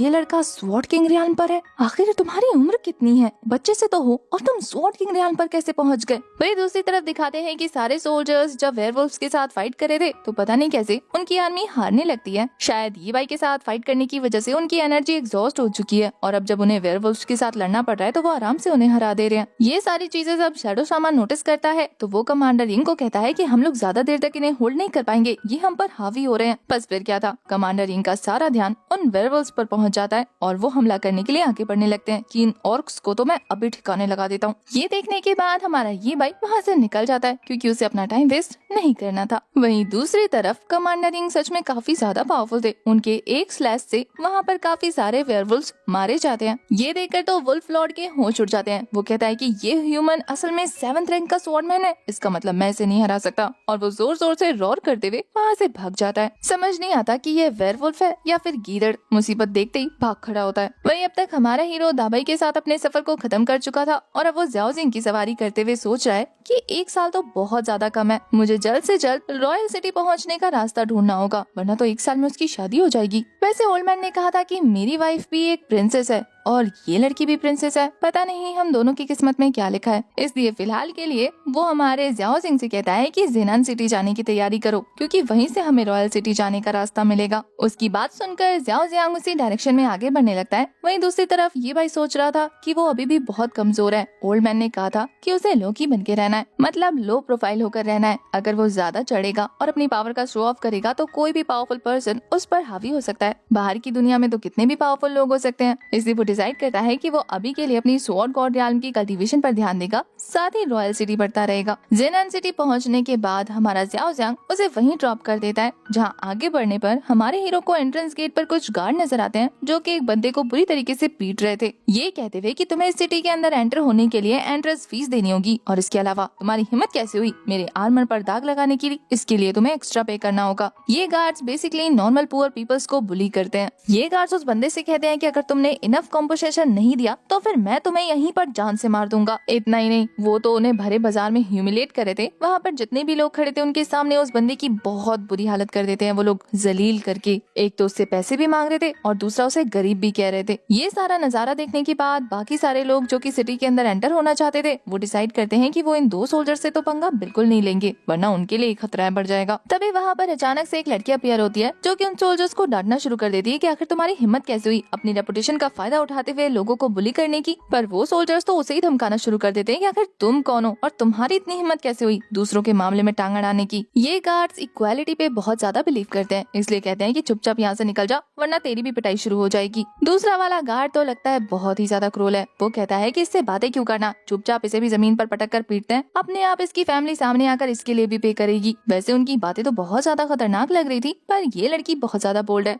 कहती है कि मैं तुम लोगों से नहीं डरती, तुम जैसे बुरे लोगों को मुझे सबक सिखाना आता है। ये बोलने के बाद अपनी उंगलियां चटकाना शुरू कर देती है। वही इससे पहले कि ये लड़की अपने खतरनाक लुक के साथ खतरनाक अटैक कर पाती, तभी हमारा हीरो आकर उसे रोक देता है, ये कहकर कि माफ कीजिए सोल्जर्स, वो मेरे अंकल है जो आपके पाँव के नीचे है और ये मेरी सिस्टर है। ये दोनों ही कंट्री पीपल हैं। अब शहरी लोग हैं ना, तो गांव के रूल्स रेगुलेशन के बारे में ज्यादा कुछ पता नहीं, इसलिए थोड़ा सा बोल्ड हो गए। आप लोग प्लीज इन्हें ब्लेम मत कीजिए, मुझे यहाँ के रूल्स के बारे में अच्छे से पता है, इसलिए मैं आप लोगों को पे करूंगा। ये बोलने के बाद वो कुछ गोल्ड कॉइन्स निकाल कर कहता है कि आई होप इससे आप लोगों का कंपनसेशन भी पूरा हो जाएगा। पोटली काफी ज्यादा बड़ी थी। वो चुपचाप पोटली उनके हाथ में रखकर मुस्कुराने लगता है, जैसे कि उन्हें कह रहा हो कि अब तो आप हमें जाने देंगे ना। अब वो गार्ड्स इतनी भारी सोने की पोटली देखकर खुश हो जाते हैं। वो कहते हैं कि हाँ तुम समझदार हो और तुम्हारे अंकल और तुम्हारी सिस्टर एकदम बेवकूफ, इसलिए अब हम तुम्हारा रास्ता नहीं रोकेंगे, तुम जा सकते हो। ये बोलने के बाद वो सोल्जर्स वहाँ से जाने लगते हैं। वैसे उन्होंने जाते जाते ये भाई को धमकी दी थी कि इन लोगों को संभाल के रखना, दोबारा अगर इन्होंने हमारे बारे में कुछ बुरा कहा तो हमसे बुरा कोई नहीं होगा। उनके जाने के बाद वो लड़की अपना मुंह बंद नहीं रखती, बल्कि हमारे ये भाई को डांटते हुए कहती है कि आखिर तुमने उन्हें इतने पैसे क्यों पे किए, उन जैसे घमंडी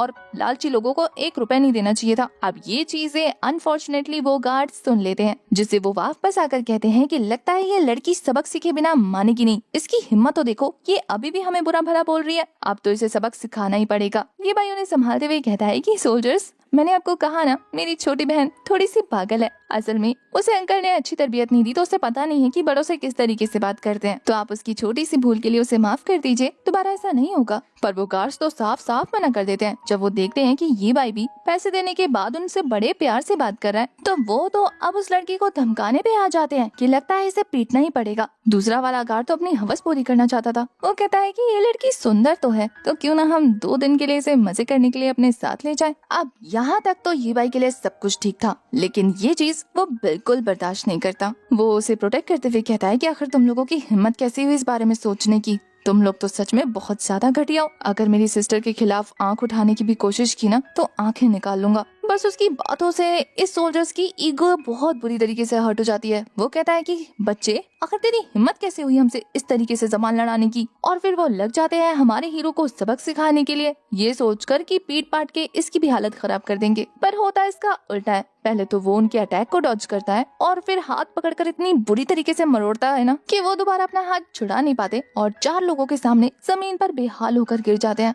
सब तो यही सोच रहे थे कि ये लड़का भी यंग है ना, इस वजह से इसकी हड्डियों में जान है, इसने कितने बड़े बड़े लोगों से पंगा ले लिया, आखिर ऑफिशियल्स को हिट करने की क्या जरूरत थी। अब ये लड़का अपने एरोगेंस की वजह से कितनी बड़ी मुसीबत में पड़ गया है। सब लोगों को तो हमारे हीरो के लिए बुरा लग रहा है, लेकिन मुझे इन सोल्जर्स के लिए बुरा लग रहा है। पता नहीं अब इन बेचारों का क्या हाल होगा। वैसे जमीन पर गिरने की वजह से इस सोल्जर्स की अकड़ अभी तक कम नहीं हुई। वो तो उठ खड़ा होता है और कहता है कि रुक जा, अभी तेरी टांगे तोड़ता हूँ। अब तक वहाँ पर और भी सोल्जर्स आ गए थे, तो ये सोल्जर उन्हें हमला करने के लिए कहता है, ये बोलते हुए कि इसे सबक सिखाओ, मारो और सिटी वॉल पर टांग दो, ताकि आने जाने वाले लोगों को पता लगे कि ऑफिशियल से पंगा लेने का क्या अंजाम होता है। वही उन सोल्जर्स को अपनी तरफ आगे बढ़ता देखकर हमारे हीरो को तो सिर्फ एक ही चीज की परेशानी थी, और वो ये कि ओल्ड मैन ने कहा था कि लो प्रोफाइल रहो, अगर ऐसी हरकतें रही तो कैसे रहूंगा लो प्रोफाइल। वो तो कहता है कि क्या तुम लोग मुझे चैन से नहीं जीने दे सकते, मैं नहीं चाहता कि मैं अपनी पावर तुम लोगों पर यूज करूं, लेकिन अब करना पड़ेगा। और फिर वो अपनी स्पिरिचुअल पावर रिलीज करता है, उन दोनों सोल्जर्स पर फोकस करता है और दूर से ही टारगेट करके अटैक कर देता है। वो लोग वहीं खड़े खड़े ढेर हो जाते हैं। वही दिखाते हैं कि उनके ढेर होने के बाद जो सोल्जर इन्हें टांग कर सिटी वॉल पर लटकाने की बात कर रहा था, वो ऐसे दुम दबा के भागता है जैसे कि उसने शेर देख लिया हो। वहाँ मौजूद गाँव वाले भी हक्के बक्के रह गए थे। और वहीं ये लड़की कहती है कि ब्रदर, आप तो सच में ऑसम है। हमारा हीरो उस लड़की का हाथ पकड़ता है और कहता है यहाँ ज्यादा देर खड़े मत रहो वरना मुसीबत खड़ी हो जाएगी, और फिर लेकर उसे अंदर भाग जाता है सिटी के अंदर। अब जिस सोल्जर्स की उसने पिटाई लगाई थी उनमें से खड़ा होते हुए कहता है कि अरे इसे पकड़ो, ये भाग रहा है। फिर क्या सारे के सारे सोल्जर्स इकट्ठे होते हैं और उनका पीछा करना शुरू कर देते हैं। पर ये भाई बहुत ज्यादा स्मार्ट था, वो वॉल के पीछे छुपकर उन सोल्जर्स को डिस्ट्रैक्ट कर देता है और फिर फटाफट से एक रेस्टोरेंट के अंदर घुस जाता है। बेचारे वो सोल्जर्स तो उसे ढूंढते ही रह जाते हैं कि कहाँ चला गया, नजर क्यों नहीं आ रहा। अब रेस्टोरेंट के अंदर जाने के बाद हमारा ये भाई तो मस्त पेट पूजा करने वाला था, क्योंकि इतनी फाइट और लंबी जर्नी तय करने की वजह से उसे तो बहुत भयंकर भूख लग गई है। वहीं उसे चुपके चुपके उन सोल्जर्स से भागता देखकर ये लड़की कहती है कि बड़े भैया आप तो बहुत ज्यादा स्ट्रॉन्ग है, तो फिर आप उनसे बच के भाग क्यों रहे हैं, आप तो आराम से उनकी चटनी बना सकते हैं। और फिर खुद भी मजे से खाना ठूसने लगती है, ये कहते हुए कि अच्छा वो आपने मुझे खाना खिलाया, बहुत डिलीशियस है, मैंने बहुत टाइम से इतना डिलीशियस खाना नहीं खाया था। ये सुनकर तो ये भाई की आंखें फटी की फटी रह जाती हैं कि क्या तुमने बहुत लंबे समय से डिलीशियस खाना नहीं खाया। ये लड़की तो लगे हाथ हमारे ये भाई को अपना भाई बना ही लेती है। अब उसने मान लिया ना बहन है तो तुम भी भाई हो। अब भाई बनाने के मामले में तो लड़कियां नंबर 1 पे आती हैं। तो अब इसका मतलब ये है कि अब से मैं आपको फॉलो करूंगी और आप मुझे डेली इस तरीके की टेस्टी टेस्टी डिशेस खिलाएंगे। उसे पता लग गया था कि हमारा हीरो अमीर है। ये भाई ताना मारते हुए कहता है कि तुम तो सच में कितनी शर्मीली और शांत किस्म की लड़की हो। ये ताना वो लड़की बहुत अच्छे से समझ आती है। वो मुंह बनाते हुए कहती है कि आपने तो कहा था कि मैं आपकी बहन हूँ, तो क्या अब आप अपनी छोटी बहन को खाना भी नहीं खिला सकते। ये भाई को कोई प्रॉब्लम नहीं थी उसका बड़ा भाई बनने में, लेकिन वो कहता है कि तुम्हें मेरी बात सुननी होगी अच्छे बच्चे की तरह। वो तो हाँ करती है और हमारा ये भाई कहता है कि चलो अब बताओ तुम्हारा घर कहाँ है, ताकि तुम्हारे बड़े भैया तुम्हें घर पहुँचा सके। पर ये लड़की तो कहती है कि मेरा कोई घर नहीं है। ये भाई को पता था कि ये झूठ बोल रही है, तो वो शक की निगाहों से घूरते हुए कहता है कि झूठ बोल रही हो, बेवकूफ बना रही हो अपने बड़े भाई को, सच सच बताओ तुम्हारा घर कहाँ है। वो कंफ्यूजन के साथ हमारे ये भाई को देख रही होती है और कहते हैं कि उस लड़की के ये कहने पर कि उसकी कोई फैमिली नहीं है, ये भाई को स्टार्टिंग में उस पर भरोसा नहीं होता। वो कहता है कि मुझसे झूठ बोलने की जरूरत नहीं, मुझे और भी जरूरी काम है, जल्दी से एड्रेस बताओ ताकि मैं तुम्हें छोड़ कर आऊँ। वो लड़की भी चिढ़ते हुए कहती है कि बड़े भैया आपको क्या लगता है मैं आपसे झूठ बोल रही हूँ, मेरी सच में कोई फैमिली नहीं है, मैं तो जैसे तैसे करके अपना गुजारा कर रही थी। उसकी बातें सुनने के बाद ये भाई अपना सर पकड़ते हुए कहता है कि ठीक है अब क्या ही किया जा सकता है, तुम मुझे फॉलो करो। लेकिन इसके साथ ही वो उसे वार्निंग दे देता है कि मैं बहुत बड़ी मुसीबत में हूँ, तो मेरे साथ साथ तुम्हें भी प्रॉब्लम्स फेस करनी पड़ सकती है। वो तो कहती है कि डोंट वरी बिग ब्रो, मैं किसी भी हार्डशिप के लिए मेंटली पूरी तरह से प्रिपेयर हूँ।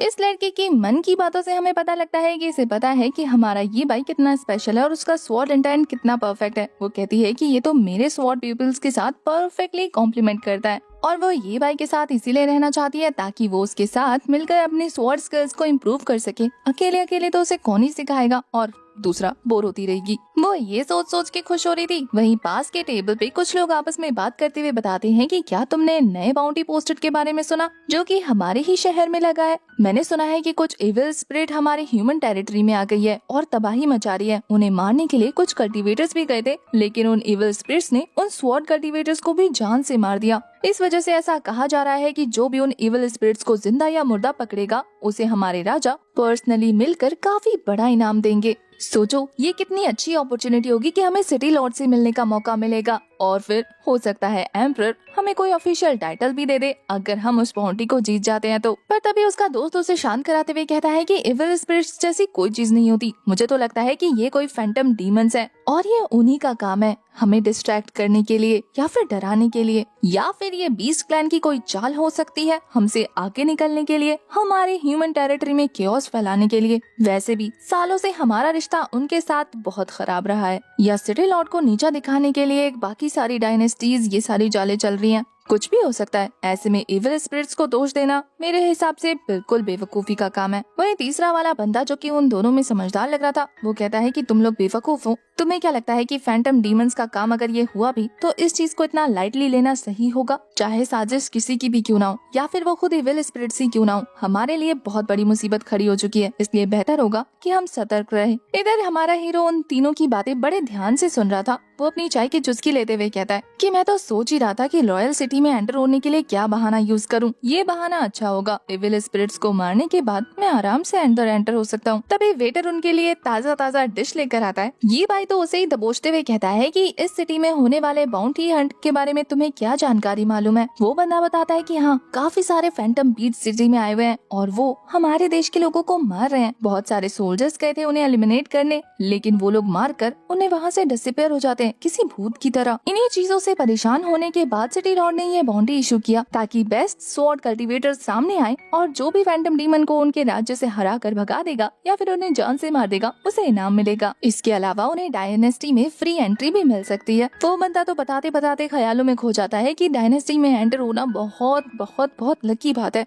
इसके अलावा हमने उड़ती उड़ती खबर सुनी है कि उस बंदे को एंशिएंट डायनेस्टी रून्स में भी जाने का मौका मिल सकता है। अब ये खबर हमारे हीरो के लिए बिल्कुल नहीं थी, तो वो इस बारे में और जानने के लिए पूछता है कि आखिर ये एंशिएंट डायनेस्टी रून्स है क्या। वो बंदा बताता है कि कुछ नहीं, बस 10,000 साल पहले जो एंशिएंट किंगडम यहाँ पर रहता था उसके डिस्ट्रॉयड होने की निशानियां हैं। वहाँ पर काफी सारे रिमेन्स मिलेंगे जो कि पुराने टाइम में लोग यूज किया करते थे। वो बंदा बताता है कि रूमर्स तो ये भी है कि उस प्लेस में बहुत सारी एंशिएंट ट्रेजर्स मौजूद हैं और इसके अलावा तुम्हें स्वॉर्ड गॉड के इनहेरिटेंस भी मिल सकते हैं, स्वॉर्ड किंग के भी। और पास्ट में जिन लोगों को ये लकी चांस मिला था वहाँ एंटर होने का, उन्होंने तो काफी सारी अमेजिंग इनहेरिटेंस ऑब्टेन की है। वहाँ से आने के बाद उन्हें भी स्वॉर्ड किंग और स्वॉर्ड गॉड का टाइटल मिल जाता है। ये सारी इन्फॉर्मेशन ये भाई को बहुत ज्यादा काम की लगती है। वो तो उस बंदे को धन्यवाद कहता है इतनी सारी डिटेल्स देने के लिए जो कि उसे आसानी से मिल गई। वो बेटर उन लोगों को अपना खाना एंजॉय करने का बोलकर वहाँ से चला जाता है। उसके जाने के बाद हमारा हीरो भाई सोच रहा था कि उस ओल्ड मैन ने यहाँ पर मुझे प्रिंसेस से शादी करने के लिए भेजा है, लेकिन फिलहाल मेरे लिए इम्पोर्टेंट ज्यादा ये है कि मुझे उस स्वॉर्ड गॉड की पोजीशन को हासिल करना होगा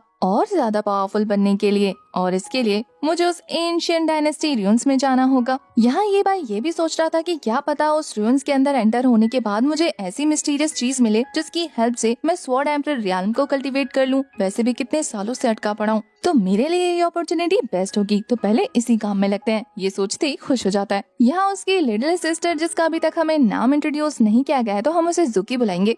उसे फैंटम बीस्ट के बारे में कुछ भी नहीं पता था, तो वो कहती है कि बिग ब्रो आखिर ये फैंटम डीमंस क्या होते हैं। ये भाई कहता है कि फैंटम डीमंस बहुत ज्यादा स्पेशल क्रिएचर हैं। वो किसी शैडो की तरह होते हैं, कहीं से भी तुम्हारे सामने अपीयर हो जाएंगे, तुम्हारी जान लेंगे, तुम्हारे लिविंग थिंग्स को हासिल करेंगे और निकल जाएंगे, जैसा कि अभी उस वेटर ने बताया, और गोस्ट की तरह गायब हो जाएंगे। किसी को कानों कान खबर नहीं होगी। तुम्हें पता है उन लोगों की स्पेशल पावर्स में से एक पावर ये है कि वो लोगों की सोल्स को कंट्रोल करते हैं। मतलब अगर कोई लिविंग थिंग उनके आसपास हुई तो प्रोबेबली वो उसे कंट्रोल कर रहे हो, इसीलिए उन्हें ट्रैक कर पाना बहुत ज्यादा मुश्किल हो जाता है। अब ये भाई को उस वेटर से इतनी सारी इन्फॉर्मेशन कलेक्ट करता देखकर जुकी को कंफर्म हो जाता है, इसलिए वो पूछती है कि बिग ब्रो कहीं आप भी उन फैंटम बीस्ट को मारने की तैयारी तो नहीं कर रहे ना, उस बॉडी को हासिल करने के लिए। पर ये भाई कहता है कि छोटी लड़की, ज्यादा दिमाग दौड़ाने की जरूरत नहीं है, इसलिए जल्दी जल्दी अपना खाना खत्म करो, बाकी के सवाल बाद में पूछना। जुकी मुंह बनाते हुए कहती है कि मैं तो इसलिए क्यूरियस हो रही थी क्योंकि मैंने आज से पहले इस तरीके के क्रिएचर्स नहीं देखे ना। पर ये भाई उसे फिर से शांत कराते हुए कहता है कि अपनी आवाज धीमी रखो और कोशिश करो जल्द से जल्द यहाँ से निकलने की। क्या तुम भूल गई हो हम अभी भी मुसीबत में पड़े हुए हैं,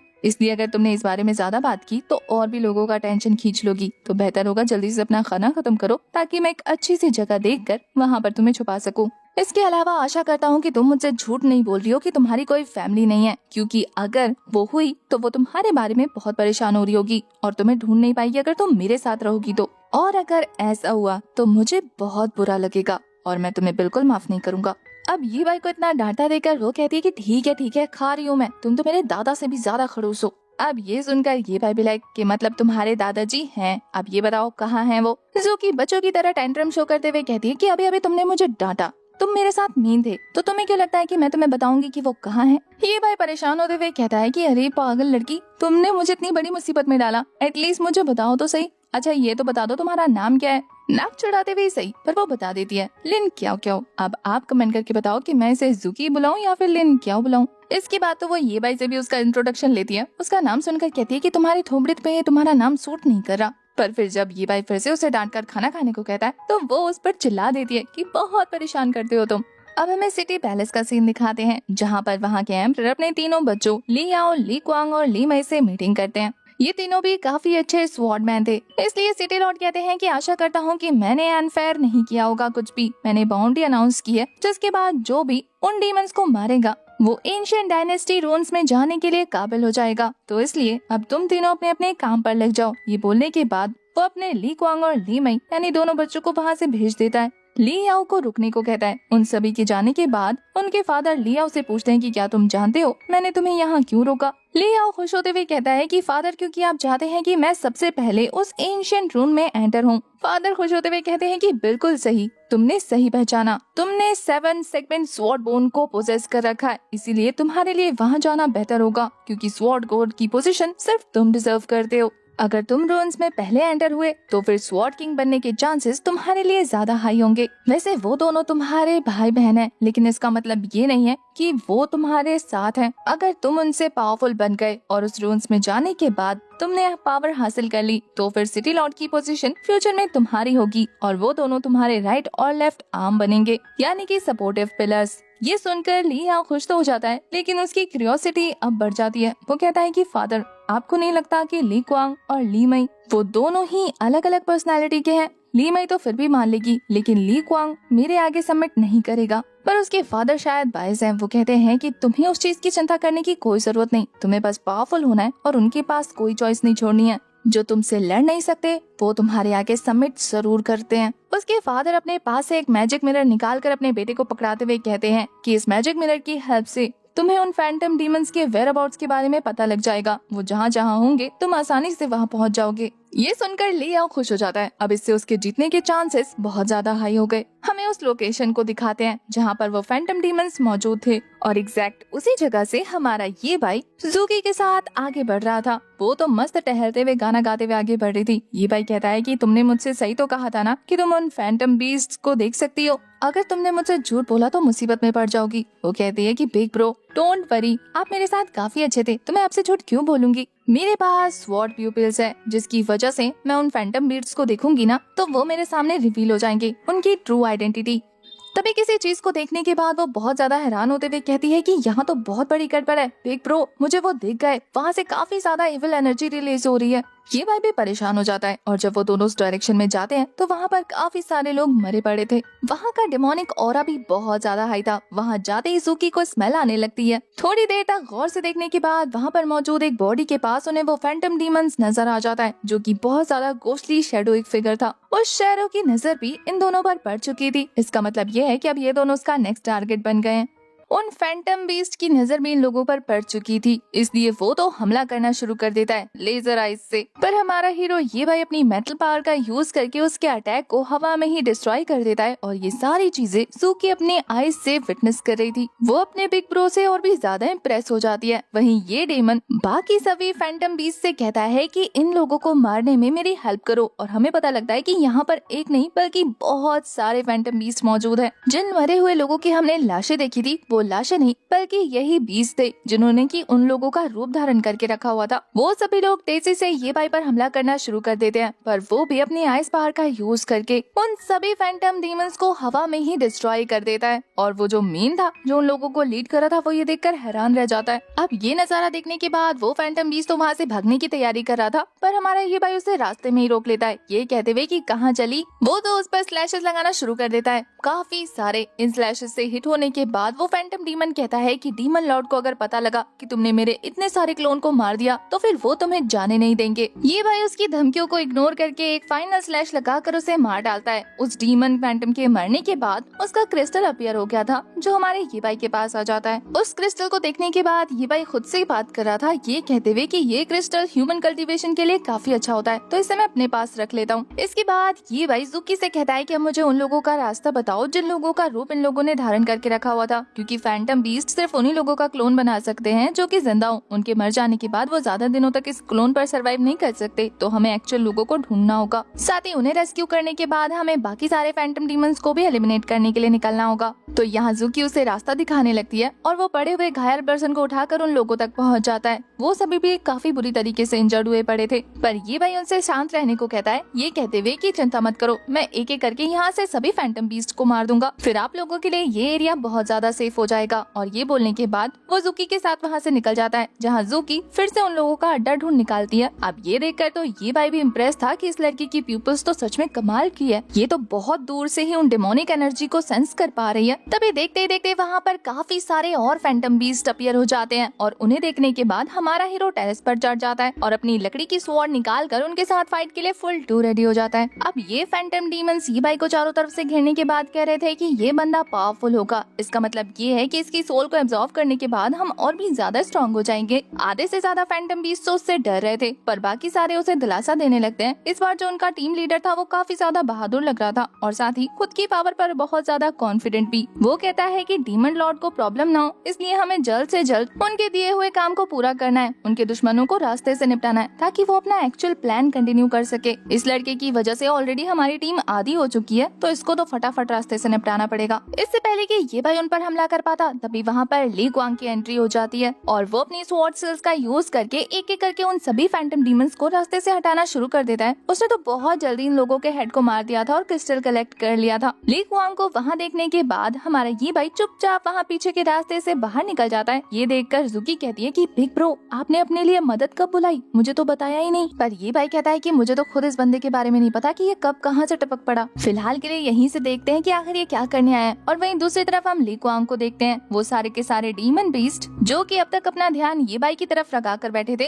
अब उनका सारा ध्यान ली क्वांग पर आ जाता है। तो वो सभी लोग अब उस पर भारी पड़ने लग गए थे। अब थोड़ी देर उनके सामने ढीला पड़ने के बाद वो वापस से अपनी पावर को बढ़ाते हुए उन सभी के साथ फाइट करने लगता है, जहाँ उसने अपने पाँव के नीचे एक फॉर्मेशन अपीयर कर दिया था। इस फॉर्मेशन की वजह से उसका अटैक और स्पीड दोनों ही इंक्रीज हो चुकी थी और जब वो इस बार जबरदस्त फायर स्लैश रिलीज करता है ना, तो वो सारे के सारे फैंटम डीमन तड़पते हुए वैनिश हो जाते हैं और उनका पावरफुल क्रिस्टल हमारे ली क्वांग को मिल जाता है। वो तो खुश हो रहा था कि तभी वहाँ पर और काफी सारे फैंटम डीमंस आ जाते हैं। तभी देखते ही देखते वहाँ पर ली आओ और ली मई भी पहुँच जाते हैं। उन्हें अपना भाई लड़ते हुए तो नजर आ रहा था, लेकिन जब ली मई कहती है कि बिग ब्रो चलकर हमें उसकी हेल्प करनी चाहिए, वो अकेले कब से फाइट कर रहा है, तो ली आओ कहता है कि नहीं, देखते हैं आखिर हमारा छोटा भाई इन लोगों को अकेले कैसे मारता है। ये मैटर उसका है तो उसे ही संभालने दो कुछ देर अकेले। वैसे भी वो अकेले इन सारे फैंटम डीमंस को मार देगा तो हमारा ही फायदा होगा। ली मई भी अपने बड़े भाई के साथ थी, तो ये सुनकर खुश हो जाती है। वहीं दूसरी तरफ वो फैंटम डीमन ली क्वांग को चैलेंज करते हुए कहता है कि तुम जैसा छोटा मोटा इंसान, तुम्हें क्या लगता है तुम्हारे अंदर कितनी विल पावर है, आखिर कब तक टिकोगे हमारे सामने। ये बोलने के बाद वो जोर जोर से हंसते हुए काफी सारे फॉर्मेशन क्रिएट करके मल्टीपल क्लोन्स तैयार कर लेता है और चारों तरफ से ली क्वांग को घेर लेता है। अब मामला सीरियस होता देखकर ली आओ डिसाइड करता है कि अब वो अपने भाई की हेल्प करेगा और वो भी फॉर्मेशन बनाकर मल्टीपल स्वॉर्ड अटैक थ्रो करना शुरू कर चुका था। उसने तो स्वॉर्ड अटैक्स के साथ खुद भी जंप लगा दिया था। उसके अटैक्स की वजह से वो फैंटम बीस्ट थोड़ी देर के लिए डिस्ट्रैक्ट हो जाते हैं। वहीं दूसरी तरफ यहाँ हमें ज़ूकी बताती है, बिग ब्रो मैंने कुछ सेंस किया है, यहाँ पर और भी पावरफुल फैंटम डीमन मौजूद है जो कि इन डीमंस के पीछे छुपा हुआ है। ये भाई उसे इस मामले की फिक्र करने से मना करते हुए कहता है कि तुम बस अपना फोकस उसी डीमन की तरफ रखो, जैसे ही वो मेरे पास आए मुझे इन्फॉर्म कर देना। और वो खुद भी चौकन्ना हो जाता है, अटैक प्रिपेयर करने लगता है। वहीं हमें दिखाते हैं कि ज़ूकी की बात बिल्कुल सही थी। ये डीमन फैंटम लॉर्ड काफी जोर जोर से हंसते हुए कह रहा था कि ये बेवकूफ ह्यूमंस, मुझे लगा नहीं था कि इतने पावरफुल होंगे, लेकिन चलो अच्छा है, जब मैं इनकी सोल को एब्जॉर्व करूंगा तो मेरी पावर डीमन रियाल्म तक पहुंच जाएगी। और फिर देखते ही देखते वहाँ पर काफी सारे गोस्ट जैसे दिखने वाले इंसान और बहुत सारे फैंटम बीस्ट उसके सामने अपीयर हो जाते हैं। ले आओ भी उन लोगों को देखकर हैरान था कि आखिर ये एक साथ इतने सारे कहाँ से आ रहे हैं। वही जैसे एक गोस्ट जैसा दिखने वाला बंदा ले आओ को मारने के लिए आगे बढ़ता है। वो काफी ज्यादा कॉन्फिडेंस के साथ एक जबरदस्त स्लैश रिलीज कर चुका था, पर उसे मारने के बाद उस बंदे की बॉडी के अंदर जो भी डीमंस मौजूद थे वो उसकी बॉडी को पोजेस कर लेते हैं और वो पागलों की तरह हंसना शुरू कर देता है। उसकी हालत देखने के बाद तो उसकी बहन ली मई भी परेशान हो गई थी कि बिग ब्रो अचानक से आप इस तरीके से बिहेव क्यों कर रहे हैं। पर वो तो अपनी बहन पर ही हमला करते हुए कहता है कि तुमने कैसे खुद को सोच लिया कि तुम मेरी ओपोनेंट है, तुम जैसे कचरों को आखिर लगा कैसे कि वो मुझे रोक सकते हैं, डीमन लॉर्ड को। यहाँ उस डीमन के उसकी बॉडी पर हावी होने के बाद उसके रियल इंटेंशन भी शो होने लगते हैं। वो कहता है कि तुम लोगों को मारने के बाद मैं फ्यूचर का स्वॉर्ड किंग बन जाऊंगा और उसके बाद सिटी लॉर्ड की पोजीशन भी मेरी हो जाएगी। उसकी बातें सुनने के बाद उसकी बहन कहती है कि पर मैं तो आपकी साइड हूँ ना, फिर आप मुझे क्यों मारे हैं। पर उस बंदे को लग रहा था कि ये ली क्वांग है। वो कहता है कि जब मैं तुझे जान से मार दूंगा तब तेरे मुंह से झूठ नहीं निकलेगा, सच निकलेगा, तो मुझे बहकाने की कोई जरूरत नहीं। वहीं दूसरी तरफ वो तो अपनी बहन को घायल करने ही वाला था, तभी उसके अटैक को ली क्वांग रोक लेता है, जो खुद भी काफी बुरी तरीके से इल्यूजन में ट्रैप हो चुका था। ली क्वांग को दिखता है कि कैसे उसकी मॉम तड़प रही है है और उसके फादर पेट दिखाकर वहाँ से चले जाते हैं, जबकि वो तो अपने फादर से रिक्वेस्ट कर रहा था कि उसकी मदर को बचा लिया जाए। हमें पता लगता है कि ली क्वांग ली याओ का सौतेला भाई है, इसीलिए तो उसे वो फूटी आंख नहीं भाता। वहीं उसके इल्यूजन में भी उसकी बहन और उसका भाई मिलकर उसका मजाक उड़ा रहा था। वो दोनों ही उसे अपने लेवल का नहीं समझ रहे थे, एक कचरा समझ रहे थे, इसलिए सिटी लॉर्ड की पोजीशन वो तो उसे बिल्कुल नहीं देना चाहते। यहाँ तक कि उसके फादर भी उसकी सपोर्ट में नहीं थे। ये देखकर तो उसे गुस्सा आने लगता है। वहीं उन दोनों को आपस में बिजी होता देखकर हमारा हीरो ये भाई चुपके से ली मई को बचा लेता है, जिसे उसका खुद का भाई जान से मारने वाला था। जहाँ वो जूकी को इनका ख्याल रखने का बोलकर खुद इन दोनों भाइयों को संभालने के लिए पहुंच जाता है, पर वहाँ पर उसे काफी सारे फैंटम डीमंस दिखते हैं, तो वो अपनी स्वॉर्ड टेक्निक स्नेक का यूज करता है। उसका स्पिरिचुअल स्नेक बाहर आते ही उन सभी फैंटम डीमंस को जान से मार चुका था। ये देखकर उस डीमन लॉर्ड को गुस्सा आ जाता है। वो कहता है कि एक और पर्सन अपीयर हो गया, अब इससे संभालने के लिए वो एक और जायंट क्रिएचर को समन करता है जो बहुत ज्यादा पावरफुल दिख रहा था। वही डीमन लॉर्ड के एक इशारे पर ये दोनों भाई भी उसे मारने के लिए आगे बढ़ने लगते हैं और साथ ही वो जायंट डीमन भी। ये तीनों एक साथ हमारे हीरो पर हमला करने वाले थे। दिखाते हैं कि जैसे ही लिया और ली क्वांग हमारे ही भाई की तरफ अटैक थ्रो करते हैं, वो अपनी स्वॉर्ड को एक स्पिरिचुअल ईगल में ट्रांसफॉर्म करते हुए उन दोनों पर हमला कर देता है, जिससे वो दोनों वहीं ढेर हो जाते हैं। और उसकी स्वॉर्ड स्किल्स को देखकर ज़ूकी बहुत ज्यादा इम्प्रेस हो रही थी। वहीं अब तक अपने दो खतरनाक प्यादों को हमारे ये भाई के हाथों से इतने आराम से ढेर होता देखकर स्पिरिट लॉर्ड उसके सामने आ जाता है, जिसे देखकर ये भाई एक्साइटेड हो गया था कि फाइनली चूहा अपने बिल से बाहर आ गया। पर जब ये भाई उस लॉर्ड के सामने जाता है तो उसका ये कहना था कि एक चींटी हाथी के साथ मुकाबला करने आई है, देखता हूँ अब तू कैसे बच के जाता है। ये बोलकर वो वहाँ पर और भी काफी सारे इविल स्पिरिट्स समन कर लेता है। पर ये भाई के लिए इनसे मुकाबला करना ज्यादा मुश्किल नहीं होता। वो एक ही स्वॉर्ड के स्लैश में उन सभी को ढेर कर चुका था और ये देखकर तो उस स्पिरिट बॉस को समझ नहीं आता कि वो क्या करे। तो वो वहाँ से भागते हुए हमारे हीरो को धमकी देने लगता है कि तुझे तो मैं जिंदा नहीं छोड़ूंगा, तूने मेरे प्लान को डिस्ट्रॉय किया, फ्यूचर में आकर तेरी वो हालत करूंगा कि तू सपने में भी नहीं सोच सकता। ये बोलते बोलते भाग जाता है, लेकिन हमारा हीरो भी कहाँ उसे जाने देने वाला था। वो उसके पीछे पीछे जंगल के अंदर एंटर हो चुका था। वहीं उन दोनों के वहाँ से जाते ही हम इंपीरियल पैलेस के सोल्जर्स को दिखाते हैं, जो कि यहाँ पर अपने यंग मास्टर्स की हेल्प के लिए पहुंचे थे। अब तक ली याओ और ली क्वांग होश में आ चुके थे। ली याओ तो उन सोल्जर्स को देखकर उन पर ही चिल्लाना शुरू कर देता है कि कहाँ मर गए थे तुम सब, अब जल्दी से यहाँ का कचरा साफ करो। बेचारे गार्ड्स डांट खाने के बाद अपने अपने काम पे लग जाते हैं और इधर ये बदतमीज इंसान अपने भाई पर चढ़ने लग जाता है। अब इसने खुद तो एक भी बीस्ट मारे नहीं थे, इसलिए अपने भाई से कह रहा था कि तुमने जितने भी क्रिस्टल कलेक्ट किए वो सभी मुझे हैंड ओवर कर दो और फिर मैं तुम्हें आराम से यहाँ से जाने दूंगा। ली क्वांग को बचपन से पता है कि उसका भाई कितना कमीना है, लेकिन वो इधर रिस्पॉन्स नहीं कर रहा था। वहीं ली याओ को बेशरम होकर सामने से उसका क्रिस्टल चुराता देखकर ज़ूकी से रहा नहीं जाता और वो सामने से आकर उसे रॉबर बोल देती है कि दूसरों की बिलोंगिंग्स चुराते हो, तुम्हें शर्म नहीं आती। पर ली याओ का कहना था कि तुम मेरे सामने बोल रही हो, क्या तुम जानती भी हो मैं कौन हूँ या फिर तुम एक पपेट हो उसी बीस्ट की। अगर तुम्हें इतना प्रॉब्लम हो रहा है क्रिस्टल कलेक्ट करने से, तो इसका मतलब ये है कि तुम्हें मारने के बाद भी मुझे क्रिस्टल्स मिलेंगे। ये बोलने के बाद वो बिना सोचे समझे उस पर हमला करना शुरू कर देता है, जबकि मेन मोटिव तो उसका लोगों को बुली करना था। इससे पहले कि ये अटैक ज़ूकी को हिट हो पाता, तभी ली क्वांग बीच में आकर उस अटैक से खुद हिट हो जाता है। अपने भाई पर ली क्वांग को गुस्सा तो काफी आ रहा था, पर वो दांत पीसते हुए कहता है कि ली याओ, अगर तुम्हें क्रिस्टल ही चाहिए तो मुझसे डायरेक्ट बात करो, इस तरीके से इनोसेंट पीपल को हमारे मामले में क्यों घसीट रहे हो। पर ली याओ का कहना था कि तुम्हें क्या लगता है ये इनोसेंट है, अगर ये इनोसेंट होती तो इतनी रात को हमारे मैटर में क्यों पड़ रही होती। शायद तुम इसके चेहरे से कंफ्यूज हो रहे हो, लेकिन तुम्हें इसकी हरकतें नजर नहीं आ रही, जो कि बिल्कुल उस इविल स्पिरिट के कंट्रोल किए हुए पपेट्स के जैसी हैं। ज़ूकी तो कहती है कि मुझे पपेट बोल रहे हो, बेवकूफ, अगर मेरे बिग ब्रो तुम्हें उस इल्यूजन से बाहर नहीं निकालते ना, तो तुम उसकी चपेट में आकर कब के मारे जा चुके होते। तभी वहाँ पर ये भाई भी आ जाता है, जो कि उन सभी से कहता है कि तुम लोग आपस में क्यों लड़ रहे हो, जबकि वो फैंटम तो यहाँ से कब का जा चुका है। ज़ूकी भी एकदम छोटी बहन की तरह अपने भाई को शिकायत लगाते हुए कहती है कि ये बंदा बहुत ज्यादा बदतमीज है, ये मुझे फैंटम बीस्ट समझकर मुझे मारने जा रहा था। पर तभी हमारा ही भाई उसके सामने आकर उसे प्रोटेक्ट करते हुए कहता है कि तुम लोगों को गलतफहमी हो रही है, उस फैंटम बीस्ट के सारे क्लोन्स को मैंने मार दिया है और इस वजह से वो यहाँ से भाग गया, अब नहीं दिखेगा। ज्यादा देर तक इल्यूजन में रहने की वजह से तुम लोगों को गलतफहमी हो गई होगी। ये भाई के कारनामों के बारे में सुनने के बाद इस बंदे को इनसिक्योरिटी होने लगती है। वो कहता है कि तुमने उन्हें मार दिया तो क्या वो वापस नहीं आ सकते, तुमने फैंटम बीस्ट को समझा क्या है, मैंने भी उनके साथ फाइट की थी, आखिर तुम जानते हो मैं कौन हूँ। ज़ूकी का तो आपको पता ही है, उसकी जबान पे लगाम लगाना मुश्किल है, तो वो कहती है कि हमें तो नहीं पता, लेकिन अगर तुम अपने मुंह से अपनी तारीफ कर दो तो बेहतर होगा। वो बंदा खुद को फ्यूचर सिटी लॉर्ड बोल के इंट्रोड्यूस करता है, जिसे सुनकर ज़ूकी कहती है कि तुम सिटी लॉर्ड बनने वाले हो, कितने अफसोस की बात है, जो थोड़ी देर पहले अपनी बहन और भाई को जान से मारने वाला था, कितना खराब होता इस सिटी के साथ। अब उसे तो इंसल्टेड फील हो रहा था। इससे पहले कि वो उस पर दोबारा हमला करता, उसे डीमन पपेट बोलकर ली क्वांग बीच में आते हुए कहता है कि तुम इस तरीके से किसी पर भी हमला नहीं कर सकते, अगर ये डीमन पपेट है तो क्यों ना हम लोग हार्ट मिरर का यूज करें, जो फादर ने तुम्हें दिया था, वो तो डीमन पपेट्स की लोकेशन देख सकते हैं ना, किसी भी रैंडम इनोसेंट पीपल पर हमला करके हम सिटी लॉर्ड की रेपुटेशन को खराब नहीं कर सकते। अब ली क्वांग की बातें तो बिल्कुल सही थी, लेकिन इस बंदे के कानों में घुसे तब ना उसे तो बस क्रिस्टल चाहिए था, किसी भी तरीके से अपने फादर के सामने ये प्रूव करने के लिए कि वो सबसे बेस्ट है। तो वो ली याओ से इसी बारे में बात करने लगता है कि मुझे क्रिस्टल हैंडओवर कर दो और बाकी का मैटर खुद संभाल लेना। पर ली क्वांग तो उसे फाइट के लिए चैलेंज कर देता है। ली याओ को लग रहा था कि वो अपने भाई से ज्यादा पावरफुल है, तो वो सोचता है कि क्यों ना इस मौके का फायदा उठाकर इसे जान से मार दिया जाए। तो सिटी लॉर्ड बनने के लिए कोई भी उसका कॉम्पिटिटर बचेगा ही नहीं, साथ ही उसे डीमन क्रिस्टल भी मिल जाएंगे। एक तीर से दो शिकार हो जाएगा। ये सोचकर वो मल्टीपल स्वॉर्ड फॉर्मेशन क्रिएट करके उससे हमला करना शुरू कर देता है, जिसे रोकने के लिए ली क्वांग ने अपनी विंड ग्लोइंग टेक्निक का यूज किया था। वो दोनों ही अपनी पावरफुल टेक्निक का यूज करके एक दूसरे के साथ जबरदस्त फाइट कर रहे थे। फाइट के दौरान दोनों की कल्टीवेशन में साफ साफ डिफरेंस नोटिस हो रहा था। ली याओ ली क्वांग से कहता है कि तुम्हें क्या लगता है कि तुम मेरे ओपोनेंट हो, तुम्हारे अंदर इतनी पावर है ही नहीं, मुझसे उलझना बंद करो, तुम्हारी कोई भी ट्रिक मुझ पर काम नहीं करेगी। वहीं दूर से उन दोनों की फाइट को जज करते हुए ज़ुकी कहती है कि बिग ब्रो, मुझे नहीं लगता कि ली क्वांग ली याओ का सामना ज्यादा देर तक कर सकता है, क्योंकि उसकी पावर कम है। यहाँ हमारा ये भाई अपनी छोटी बहन की तारीफ करते हुए कहता है कि इतनी छोटी सी एज में तुम्हें तो कल्टीवेशन की काफी नॉलेज है, कमाल कर दिया। वहीं दूसरी तरफ दिखाते हैं कि सच में ली याओ की पावर के आगे ली क्वांग हार जाता है। वो तो उसे उठाकर जमीन पर पटक चुका था। ली याओ ली क्वांग के सारे क्रिस्टल कलेक्ट करने के बाद उससे धमकी देते हुए कहता है कि अगर मेरे बाप का खून तेरे रगों में नहीं दौड़ रहा होता ना, तो मैं तो तुझे कब का मार चुका होता। अब ये बातें तो वो उसे बचपन से कहता आ रहा है। ली क्वांग को भी गुस्सा आ रहा था, पर वो कुछ नहीं कर सकता था। वहीं ली याओ की नजरों में ली क्वांग एक नंबर का यूजलेस इंसान था। जैसे ही उसकी बहन को होश आता है, वो अपनी बहन से कहता है कि ली मई, इन दोनों को भी पकड़ लो, इनके पास से भी डीमन क्रिस्टल कलेक्ट कर लो। ली मई अपने भाई से थोड़ी अलग थी, इसलिए वो चुपचाप जाकर ये भाई से कहती है कि तुम्हारे पास जितने भी क्रिस्टल है वो मुझे पकड़ा दो, हमें तुम्हारे ऊपर ज्यादा हाश नहीं होना। पर जब ये भाई उसे गौर से घूरता है ना, तो वो उसकी खूबसूरती देखकर कहती है कि ये तो सच में कितना हैंडसम है। ज़ुकी तो ली मई से कहती है कि सिस्टर, क्या तुम भूल गई हो, मेरे भाई ने तुम्हारी जान बचाई है, अगर वो नहीं होता तो तुम्हारा क्या होता, तुम ऐसे रीपे करोगी। ली मई का कहना था कि मेरी जान बचाने के लिए मैं रीपे जरूर करूंगी, लेकिन तुम्हें वो क्रिस्टल सबसे पहले मुझे हैंडओवर करना होगा। ये भाई तो फिर भी मना कर देता है, वो भी साफ साफ, जिसे सुनकर तो ली याओ से हजम नहीं हो रहा था। वो कहता है कि तुझे डर नहीं कि यहाँ पर मौजूद सोल्जर्स तेरे चीथड़े उड़ा सकते हैं। पर ये भाई ने जो कह दिया सो कह दिया। वो कहता है कि मास्टर होने का मतलब ये नहीं कि तुम इनोसेंट पीपल को बुली करो, और ये बोलकर वो अपनी बहन का हाथ पकड़ के वहाँ से जाने लग गया था। पर तभी ली मई उसका रास्ता रोकते हुए कहती है कि बिना क्रिस्टल लिए तो मैं तुम्हें यहाँ से वापस नहीं जाने देने वाली, लेकिन अगर तुम मेरे भाई को गुस्सा नहीं दिलाना चाहते तो मेरे साथ बार्गेनिंग कर सकते हो। अब ये भाई को भी उस बार्गेनिंग के बारे में सुनना था कि वो कौन सी डील है जो उसे करनी है। ली मई कहती है कि क्यों ना तुम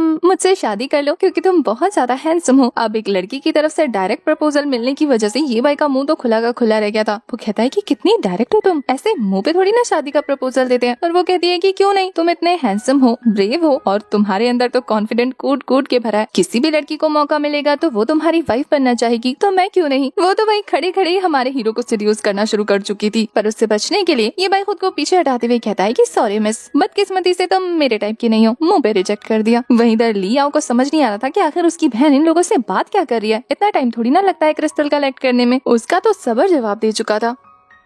अब अपने भाई के उकसाने पर भी ली मई और क्या करती, वो अपने हाथों में अपनी स्पिरिचुअल पावर कलेक्ट करते हुए उसे ये भाई की तरफ थ्रो कर देती है। वो तो उस अटैक को अपने स्वॉर्ड से आराम से ब्लॉक कर लेता है। अभी भी वो लकड़ी की स्वॉर्ड का यूज कर रहा था। ली मई को गुस्सा आता है तो वो अपनी स्वॉर्ड का इस्तेमाल करते हुए उस पर हमला करती है, पर थोड़ा सा झटकने पर ही उसकी स्वॉर्ड उसके हाथ से छूटकर गिर जाती है। ये भाई कहता है कि ये तो बहुत गलत बात है, तुम्हें तो लड़ने का मौका ही नहीं मिला। और फिर ये बोलने के बाद वो उसकी स्वॉर्ड को उसे वापस कर देता है। पर इससे पहले कि वो उस पर दोबारा हमला कर पाती, ये भाई काफी स्पीड के साथ उसके प्रेशर पॉइंट को क्लिक करता है, जिससे स्टैचू बन के वहीं खड़ी रह जाती है। उन प्रेशर पॉइंट्स को प्रेस करने की वजह से कोई भी अपनी बॉडी मूव नहीं कर पाता। और ये देखने के बाद कि ये लड़का कितना फास्ट है, ली मई को तो उससे और ज्यादा प्यार होता जा रहा था। वहीं ली याओ भी अपनी बहन का मजाक उड़ाते हुए कहता है कि क्या मैं तुम पे भरोसा कर रहा था, तुम तो 2 मिनट भी नहीं टिकी। और फिर वो ये भाई से कहता है कि लड़के, शुक्र मना कि मैं तेरे सामने नहीं आ रहा, अगर मैं तेरे सामने आ गया ना तो फिर तू सीधा मरेगा, और मैं तुझे मारना नहीं चाहता। ये बोलने के बाद वो अपने गार्ड से कहता है कि चुपचाप जाओ और इससे स्पिरिचुअल क्रिस्टल कलेक्ट करके मेरे पास ले आओ। याद रखना, इनमें से मरना नहीं चाहिए कोई भी, मुझे ये दोनों जिंदा चाहिए। उनमें से एक सोल्जर्स तो चौड़ा होते हुए आगे आकर कहता है कि डोंट वरी मास्टर, मैं इसके लिए अकेला ही काफी हूँ। असल में इन सोल्जर्स के आगे ये भाई की पावर अभी तक आई नहीं है ना, इसलिए इतना चौड़ रहे हैं। वही ली याओ भी कहता है कि चलो, मेरा सोल्जर्स तो इसका कॉम्पिटिटर बन ही सकता है, लेकिन जब उसका सोल्जर आगे बढ़ के एक हमला करता है ना, तो हमारे ली भाई के एक ही अटैक पर वो ढेर हो चुका था। ये भाई को तो गुस्सा आने लगता है कि कैसे यहाँ के सारे लोग पागल हैं, अपनी पावर का यूज करते हुए नॉर्मल लोगों को बुली कर रहे हैं। वो ये सारी इनजस्टिस बर्दाश्त ही नहीं कर पा रहा था। वो तो उन लोगों को सुनाना ही शुरू कर चुका था। वही हमें दिखाते हैं कि दूर से ये बाई की एबिलिटी को ली आओ के फादर अपने ब्लड आई के थ्रू देख पा रहे थे। वो कहते हैं कि ये दुनिया बहुत ज्यादा क्रूर है, यहाँ पर ताकतवर की पूजा की जाती है और कमजोर को यूजलेस समझा जाता है। ली आओ, मैं तुम्हें यही दिखाना चाहता था कि जो ताकतवर होता है वही कमजोरों पर रूल करता है और अपनी डेस्टिनी खुद लिखता है। अपने दुश्मनों के साथ फाइट करते हुए तुम समझ जाओगे कि आखिर पावर किसको कहते हैं और तुम्हें पावरफुल होने की जरूरत क्यों है। वैसे यहाँ पर ली आओ के फादर की अभी की बातों से लग रहा था कि वो अपने बेटे के लिए सिर्फ अच्छा चाहते हैं, लेकिन फिर भी पता नहीं क्यों वो उसे जानबूझकर गलत कदम उठाने को कह रहे थे। लाइक उन्होंने ही तो वो मिरर अपने बेटे को दिया था, पर यहाँ फिलहाल उनकी बातों से ऐसा लग रहा है कि बस वो ली आओ को पावरफुल बनते हुए देखना चाहते हैं और कुछ भी नहीं। इधर दूसरी तरफ हम ये भाई को देखते हैं जो कि स्वॉर्ड कंट्रोल टेक्निक का यूज करते हुए काफी फास्टली उन सभी सोल्जर्स को निपटा चुका था। एक एक करके उनकी खटिया खड़ी करने के बाद वो स्लैश मारकर उन्हें बेहाल कर देता है। उसकी ये स्पीड वाली स्वॉर्ड कंट्रोल टेक्निक देखने के बाद ली आओ के तो होश उड़ चुके थे। वो कहता है कि मैं ऑलरेडी 6th रियाल पर पहुंच चुका हूँ, लेकिन मेरे लिए भी पॉसिबल नहीं कि मैं अपनी स्वॉर्ड कंट्रोल टेक्निक को यूज कर सकूं। आखिर तुम्हारी कल्टीवेशन कितनी है जो तुम ये टेक्निक यूज कर पा रहे हो। पर ये भाई उसकी बातों को इग्नोर करके यहाँ गार्ड्स को सुनाना शुरू कर देता है कि फैंटम बीस्ट के सामने तो कोई आगे नहीं आया और यहाँ कमजोर लोग देखते ही उनके ऊपर चढ़ना शुरू कर दिया। किस तरीके के सिटी गार्ड्स हो तुम सभी लोग। अब उनमें से कोई भी इस हालत में नहीं बचा था कि वो उसके साथ फाइट कर सके, इसलिए ली आओ से कहता है कि क्या तुझे अब भी वो स्पिरिचुअल क्रिस्टल चाहिए। पर लगता है कि इस बंदे को अपनी पावर पे कुछ ज्यादा ही घमंड है। उसे लग रहा था कि ये सभी लोग हमारे ये भाई से इसलिए हार गए हैं क्योंकि ये सभी लोग वीक है। वो कहता है कि इन्हें हराने का मतलब ये नहीं है कि तू मेरे सामने शो ऑफ कर सकता है। उसकी बातों से ये भाई समझ जाता है कि ये भी लातों का भूत है, बातों से तो नहीं सुनने वाला। तो वो थकते हुए कहता है कि ठीक है, फिर बातों में टाइम वेस्ट क्यों करना, आजा भिड़ ले। पर लगता है कि ये बंदा अलग ही डिल्यूजन में जी रहा है। वो कहता है कि मैं तुझे एक लास्ट चांस देता हूँ, अपने हाथ से वो स्पिरिचुअल क्रिस्टल मुझे हैंड ओवर कर दे। आफ्टर ऑल मैं फ्यूचर सिटी लॉर्ड जो बनने वाला हूँ, तुझे ऐसे ही जाने दूंगा। लेकिन अगर तूने फाइट को कंटिन्यू किया और तू मेरे हाथों से हारा तो सारी जिंदगी टॉर्चर करूंगा। तू वो सीधे सीधे क्रिस्टल मुझे हैंड ओवर करके मेरा सबऑर्डिनेट भी बन सकता है। तुझे किसी चीज की कभी कोई कमी नहीं होगी। पर ये भाई तो इसे भी रिजेक्ट करते हुए कहता है कि तेरे कैरेक्टर को देखकर लगता नहीं कि तू इस लायक है कि मैं तेरा सबऑर्डिनेट बनूं। अब ये तो उसकी शुद्ध देसी घी वाली इंसल्ट थी, वो बर्दाश्त कहाँ करता। कहता है तो फिर मर, और फिर अपनी सबसे खतरनाक टेक्निक का यूज करते हुए उससे अटैक थ्रो कर देता है जिसका नाम था सनवेल स्वॉर्ड टेक्निक। ये अटैक्स बहुत ज्यादा इंटेंस लेवल पर फायर रिलीज कर रहे थे और बहुत स्पीड में आ रहे थे, पर हमारा ये भाई इनसे बहुत ही तेजी से स्किप करते हुए बच जा रहा था। और वही गार्ड्स अपनी पिटाई भूलने के बाद ली आओ को सपोर्ट करना शुरू कर देते हैं कि मास्टर आप कर सकते हैं, इसे अच्छा मजा चखाइए। उन्हें यह गलतफहमी हो जाती है कि हमारा ये भाई इस बंदे के आगे ज्यादा देर तक टिक नहीं पाएगा, उनके यंग मास्टर इसे आराम से हरा देंगे। वही ली आओ हवा में फ्लाई करते हुए हमारे हीरो को धमकी देते हुए कहता है कि अब तेरे पीछे हटने का कोई मतलब नहीं बनता क्योंकि बहुत देर हो चुकी है। और फिर अपनी स्वॉर्ड में फ्लेम रिलीज करते हुए चारों तरफ बिना देखे अटैक थ्रो करना शुरू कर देता है, जहाँ उसके अटैक की वजह से आसपास की चीजें भी डिस्ट्रॉय हो रही थी। पर यंग मास्टर होने की वजह से बेचारे को इस चीज की खबर नहीं पड़ती और न ही कदर है। वही ये भाई तो अपने कपड़े झाड़ते हुए कहता है कि बस तेरे पास यही है, मुझे तो लगा था कि तू थोड़ा और स्ट्रॉन्ग होगा पर तूने तो डिसअपॉइंट करके रख दिया। ये भाई की बातों से ये बंदा और ज्यादा गर्म हो जाता है और कहता है कि ये ले, तेरे लिए सबसे स्ट्रॉन्गेस्ट स्ट्राइक प्रिपेयर कर रहा हूँ, इसके बाद तो तुझे सांस लेने के लिए 1 सेकंड भी नहीं मिलेगा। और ये बोलकर वो triple thunder formation attack throw कर चुका था, जिसकी एनर्जी और खतरनाक ब्लास्ट को देखने के बाद हमारा हीरो कहता है कि हाँ ये थोड़ा इंटरेस्टिंग लग रहा है, लेकिन ये अभी भी मेरा मुकाबला करने के काबिल नहीं है। और ये भाई फिर से अपने बीस्ट ट्रांसफॉर्मेशन स्वॉर्ड टेक्निक का यूज करते हुए अपनी स्वॉर्ड से एक काफी खतरनाक टाइगर को बाहर निकालता है। ये टाइगर स्पिरिट आगे बढ़ते हुए न केवल ली आओ के अटैक को डिस्ट्रॉय करती है बल्कि उसे भी इंजर्ड कर देती है, जो कि ऊपर से सीधा नीचे टपकता है। उस टाइगर को अपने पास देखने के बाद तो इस बंदे की सिट्टी पिट्टी गुल हो चुकी थी। अपने डैड को याद करते हुए कहता है कि प्लीज मुझे मत मारना। ये भाई ने अपने स्पिरिचुअल बीस्ट को वापस बुला लिया था और अपनी स्वॉर्ड को उसके ऊपर तानते हुए वहीं रोक देता है। ये भाई थोड़ी ना उसे जान से मारने वाला था, वो तो उसे कह रहा था कि देखो घमंडी होने की कोई जरूरत नहीं और अपनी पावर का शो ऑफ थोड़ा कम किया करो क्योंकि यहाँ पर दुनिया में तुमसे भी ज्यादा पावरफुल लोग मौजूद हैं। ये बोलने के बाद वो उसे वहाँ से दफा होने को कहता है और वो बंदा भी अपने 11 नंबर की बस पकड़कर रवाना हो चुका था। लेकिन अभी भी इस बंदे का घमंड टूटा नहीं है। दौड़ते दौड़ते यही कहने लगता है कि मुझे समझ नहीं आ रहा कि मैं इस कमीने से हार गया, मुझे ये एक्सेप्ट नहीं है। फादर के पास जाकर ये मेक श्योर करना होगा कि ये ज़नन सिटी छोड़कर ना भाग सके। ये बंदा सांस नहीं लेने वाला जब तक वो ये भाई को सबक ना सिखा दे। वही अपने यंग मास्टर को वहाँ से 9-2-11 होता देखकर सोल्जर्स की सिट्टी पिट्टी गुल हो जाती है। और वही हाल लीमई का भी था। उसे लग रहा था कि अब उसकी बारी है। बेचारी अभी भी फ्रीज हुई पड़ी थी, पर हमारा हीरो आकर उसे रिलीज कर देता है और वो छोड़ते ही कहती है कि तुम्हें यहाँ से चले जाना चाहिए, जितनी जल्दी हो सके उतनी जल्दी। अगर बिग ब्रो ने फादर के सामने तुम्हारा नाम ले दिया तो तुम्हारे लिए यहाँ से निकलना नामुमकिन हो जाएगा। दूसरी तरफ ज़ूकी ये भाई की तारीफ करते हुए कहती है कि बिग ब्रो आपके स्किल्स तो कमाल के हैं, आप बहुत पावरफुल हैं, पक्का स्वॉर्ड किंग रियान पर होंगे, है ना। अब ये तो उसने दुखती नस पर हाथ रख दिया। ये भाई कैसे बताए कि बेचारा इतने सालों से ट्राई कर रहा है लेकिन वहाँ तक पहुँच नहीं पा रहा। ये भाई उसे कुछ कहता नहीं है बल्कि उसकी तारीफ करते हुए कहता है कि तुम्हें कल्टीवेशन को लेके बहुत नॉलेज है, क्या तुम्हें स्वॉर्ड कल्टीवेशन आती है? जूकी कहती है कि आपकी जितना नहीं लेकिन थोड़ा बहुत तो आता ही है। तभी उन दोनों की नजर ली कुआंग पर पड़ती है जो कि वहाँ पर अकेला बेहोश पड़ा था। जूकी को समझ नहीं आता कि ये बंदा कौन है और इसे कौन ले जाएगा वापस। ये बाव को ली आओ की बातों की हेल्प से पता लग चुका था कि ये भी उन्हीं का भाई है। वो कहता है कि सिटी लॉर्ड का बेटा होने के बावजूद भी दोनों की ट्रीटमेंट में कितना बड़ा डिफरेंस है। एक को उठाकर ले गए और दूसरे को यहीं फेंक के चले गए। इसका मतलब ये है कि इसकी कोई खास कदर नहीं करता। इसे यहाँ पर अकेला छोड़ना खतरे से भरा होगा, इसलिए वो उसे उठाकर अपने साथ ले जाने लगता है। ली मई से कहता है कि जब ये होश में आ जाएगा वापस घर पहुँच जाएगा, तुम जा सकती हो। ये भाई ली कुआंग को अपने साथ ले जाने के बाद उसकी ट्रीटमेंट करने लगता है। थोड़ी देर के बाद उसे होश आ गया था। होश में आते ही वो कहता है कि मेरी जान किसने बचाई? जूकी तो बड़ी खुशी से बताती है कि मेरे बिग ब्रो ने, अगर वो नहीं होते ना तो विलन तुम्हें जान से मार देते। यहाँ ये भाई उससे उसका हालचाल पूछने लगता है। पता नहीं अचानक से ली कुआंग को क्या होता है, वो उन दोनों को वहाँ से झटकते हुए कहता है कि मुझे तुम लोगों की फिक्र की जरूरत नहीं और जो तुमने किया उसके लिए मेरा एहसान रहेगा। वो गुस्से में वहाँ से चला गया था। जूकी को समझ नहीं आता इनके खानदान के सारे लोग पागल है क्या, एहसान समझते नहीं है लोगों का। पर ये भाई का कहना था कि छोड़ो, हमारा काम था हमने कर दिया, बाकी का वो जाने और उसकी फैमिली जाने। जूकी का पूछना था कि अब हम यहाँ पर क्या करने वाले हैं, क्योंकि सिटी का काम तो खत्म हो गया ना। ये भाई बताता है कि वो तो ज़ायलन सिटी इसलिए आया क्योंकि उसे रॉयल सिटी जाना है, तो क्या वो उसके साथ चलेगी? जूकी तो तैयार थी, कहती है अगर आप अकेले जाओगे तो क्या पता फैंटम बीस्ट आप पर हमला कर दे, मैं आपके साथ रहूंगी तो आपको पता तो रहेगा। ये भाई को हंसी आती है कि ये लड़की कितना एक्स्ट्रा सोचती है। वो कहता है कि ये मत कहना कि तुम्हें लगता है कि मुझे एक लड़की की प्रोटेक्शन की जरूरत है। फिर जूकी का कहना था कि आप कुछ भी कहिए, मैं तो आपके साथ चलने वाली हूँ, चाहे आप चाहे या ना चाहे। ये भाई कहता है ठीक है, हम लोग मॉर्निंग में निकल जाएंगे, तब तक तुम रेस्ट कर लो, मैं कल्टीवेशन कर लूँ। ये बोलने के बाद बैठकर कल्टीवेट करने लग जाता है। उसकी स्पिरिचुअल एनर्जी गैदर होता देखकर वो कहती है कि आपकी कल्टीवेशन स्ट्रेंथ कितनी इंप्रेसिव है, आपने थोड़ी ही देर में इस पूरे कमरे को स्पिरिचुअल पावर से भर दिया, इस मौके का फायदा उठाना चाहिए। बोलकर वो भी बगल में बैठकर कल्टीवेट करने लगती है, जहाँ उसकी कल्टीवेशन यानी स्पिरिचुअल पावर का ऑरा उतना ज्यादा नहीं था जितना ये भाई का था। पर तभी कल्टीवेट करते हुए जूकी के पीछे दिखाते हैं, उसके बैग पे एक छोटा सा स्वॉर्ड था, शायद ये उसकी स्वॉर्ड स्पिरिट है।